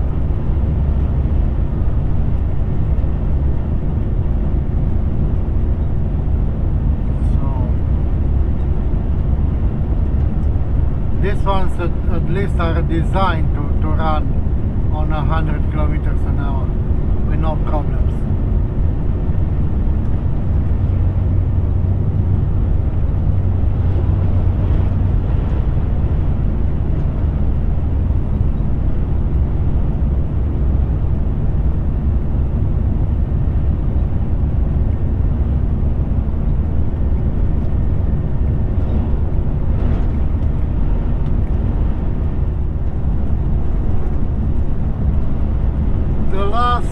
Mount Turno.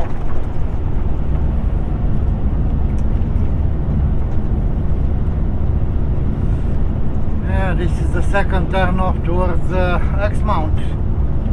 166 k's to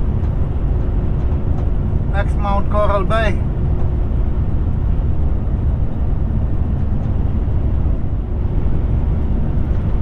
K's to Nanatara. You know, sometimes my wife is asking me, don't you have enough of what you're doing? I say to her, no.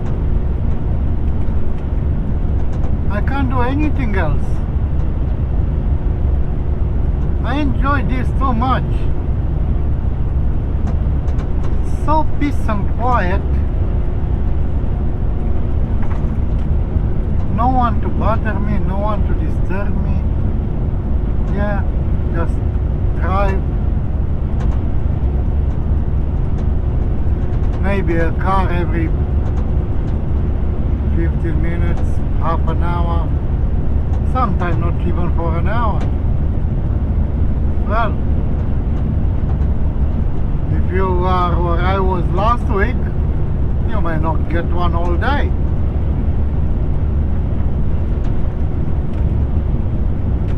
And then she asked, yeah, but don't you feel lonely all day by yourself there?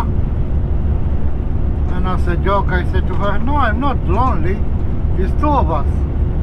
Who? Well, me and myself.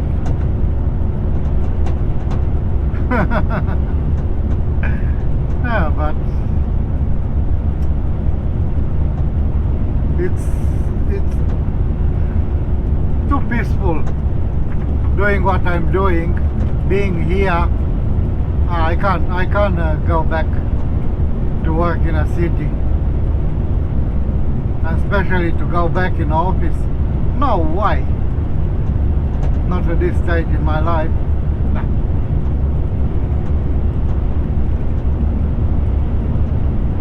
Nope.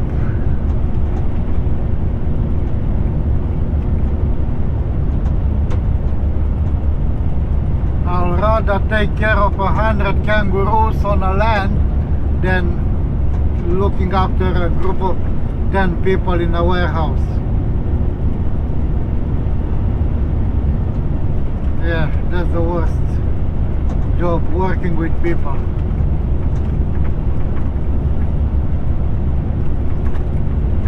So yeah.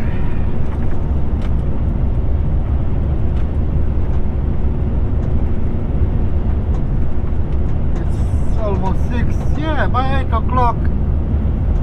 By 8 o'clock I should be in Wheatstone.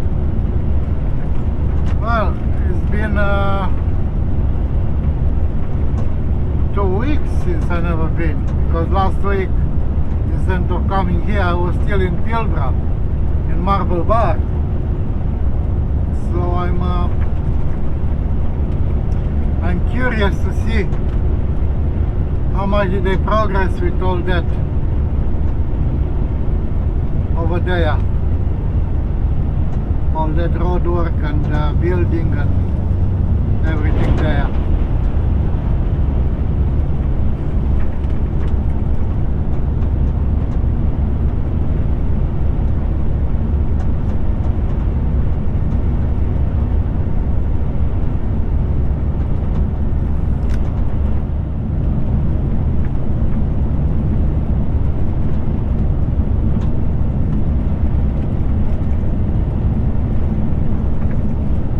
And we're passing the old Baradile site.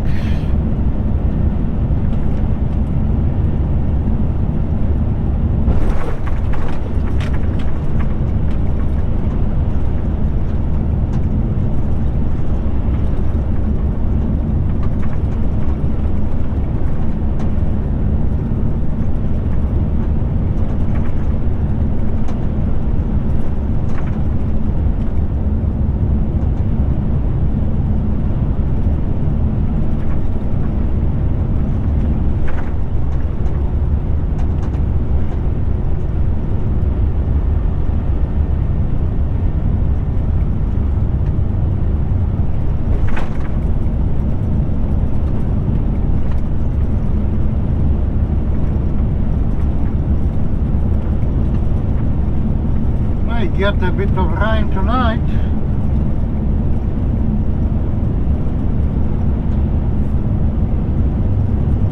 Because I can see some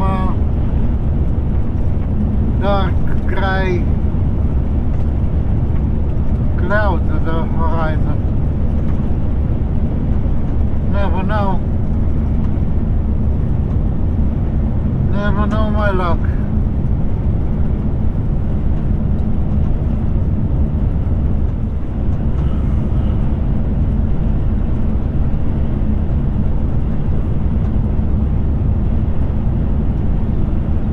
So we're getting to the alien landing pads, how I call them, these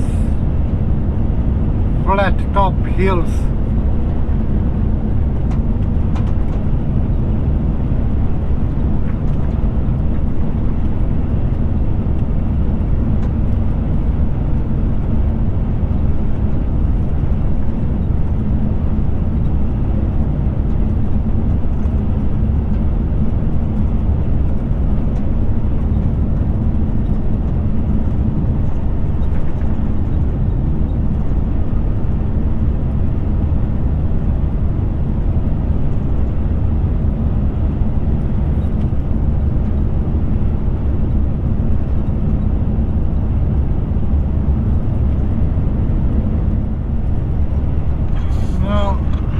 Different is this landscaping, and not only that, but it depends what time of the day you are passing. Because for example here, daytime in the morning looks different than it's looking now. It's amazing.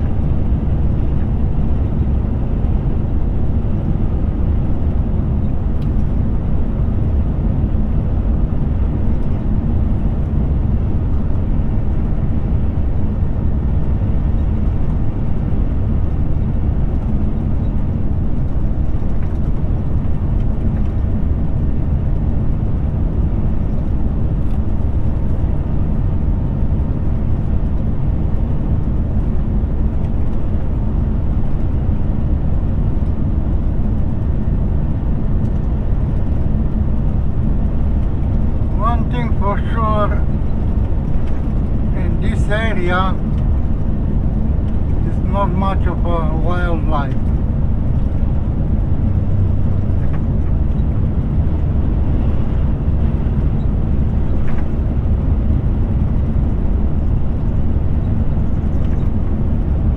You don't see see dead rows on the side of the road or stuff like that. Nah.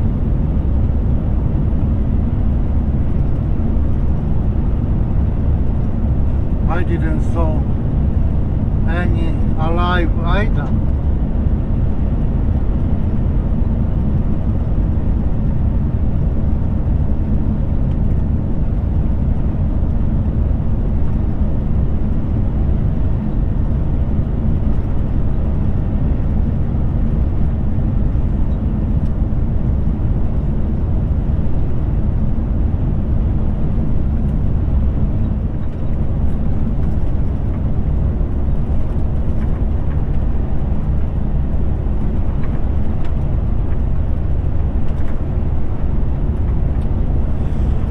Okay, passing the bridge to Nanatara.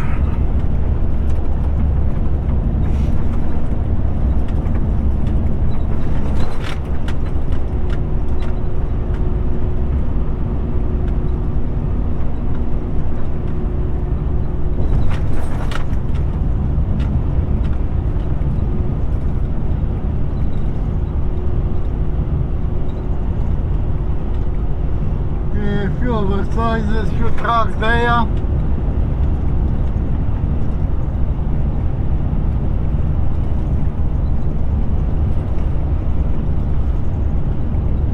Alright, so let's see. The last leg of the trip today to Onslow.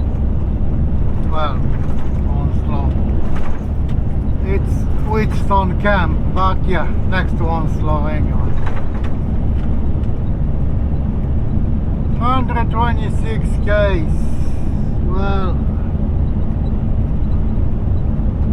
it's about 110 to Wheatstone, so that's hour and probably 10 minutes. So I'm doing well with the time. Still got an hour and 20 minutes left, so beautiful. Bloody beautiful.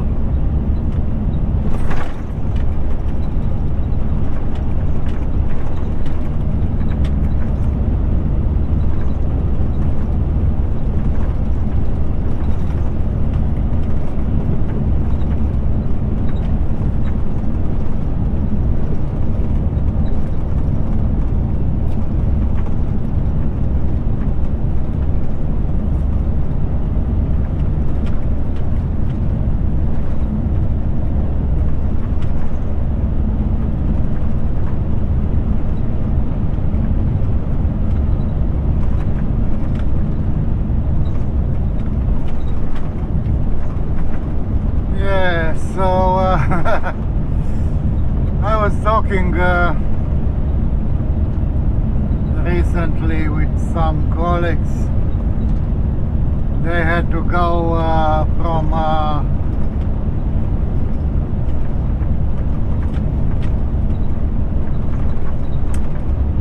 from Newman to Perth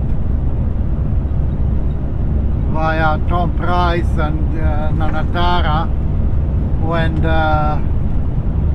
When that happened, that truck fire south of Capricornia, just on a New Year day, a couple of days before that, I went this way to go and do my changeover.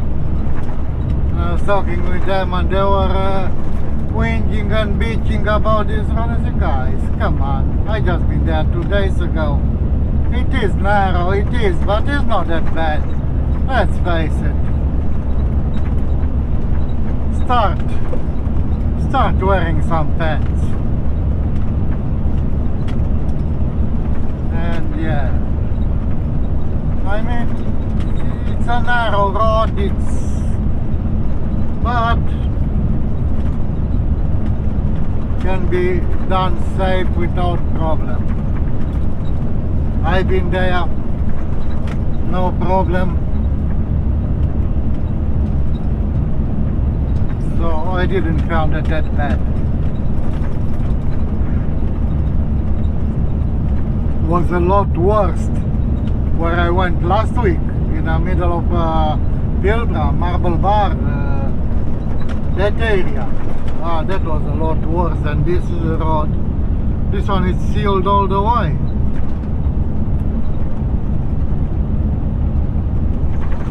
Especially when I went from Corona Downs to Waraona on that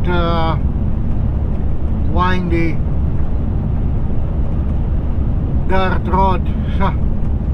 Yeah.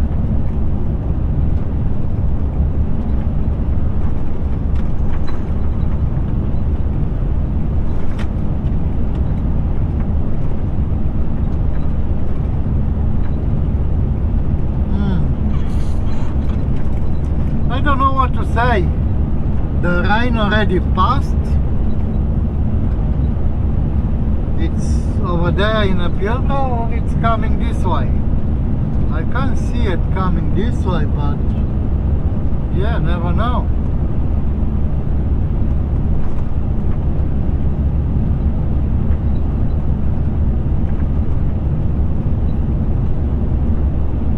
Because it's a lot more cloud towards the west than towards the east than towards the west. Towards the ocean to west, it is cloudy, but not that dark color clouds.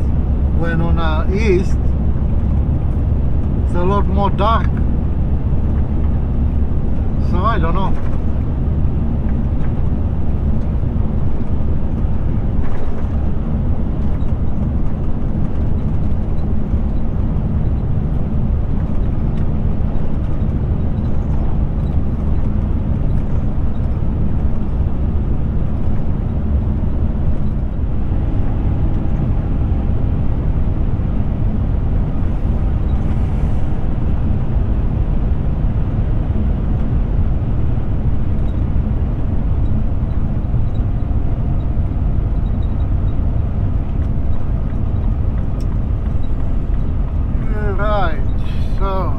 Turn into Onslow Road.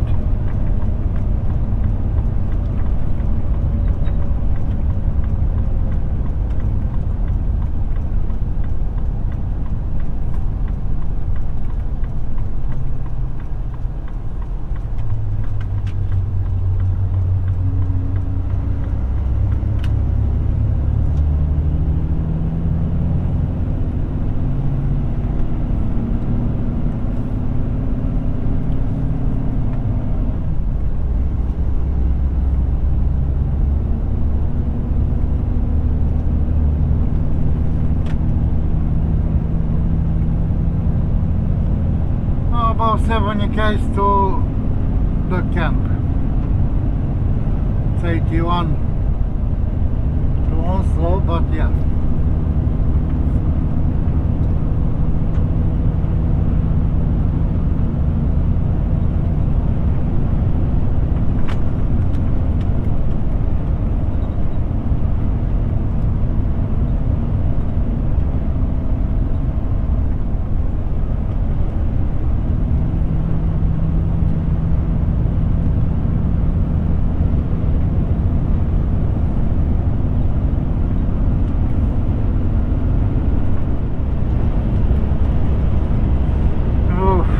Dusty around here.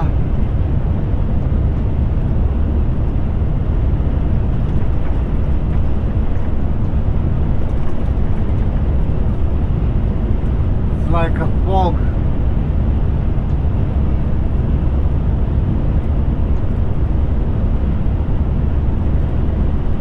I was hoping to get there a bit early so I can see what they've been done in the last 2 weeks, but I guess I'll see tomorrow.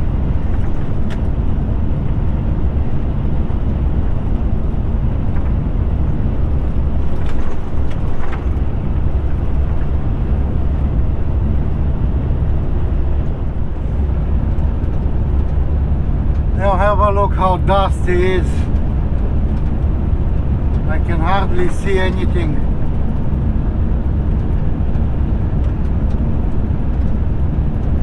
Can't see more than 20-30 meters.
Wherever it is, where is that lights, that's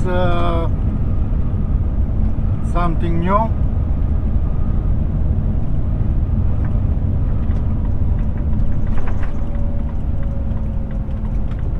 Yeah, I don't know what's there.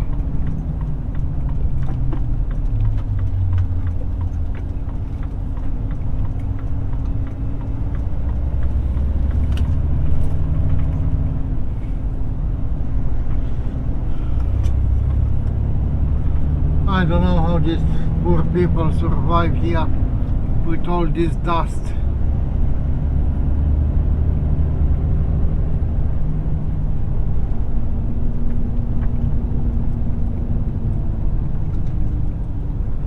Wheatstone staging area.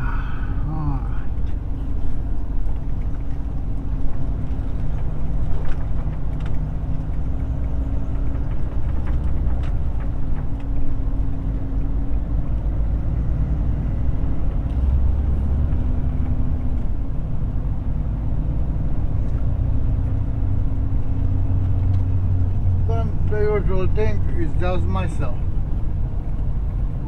Maybe someone else will come later on, but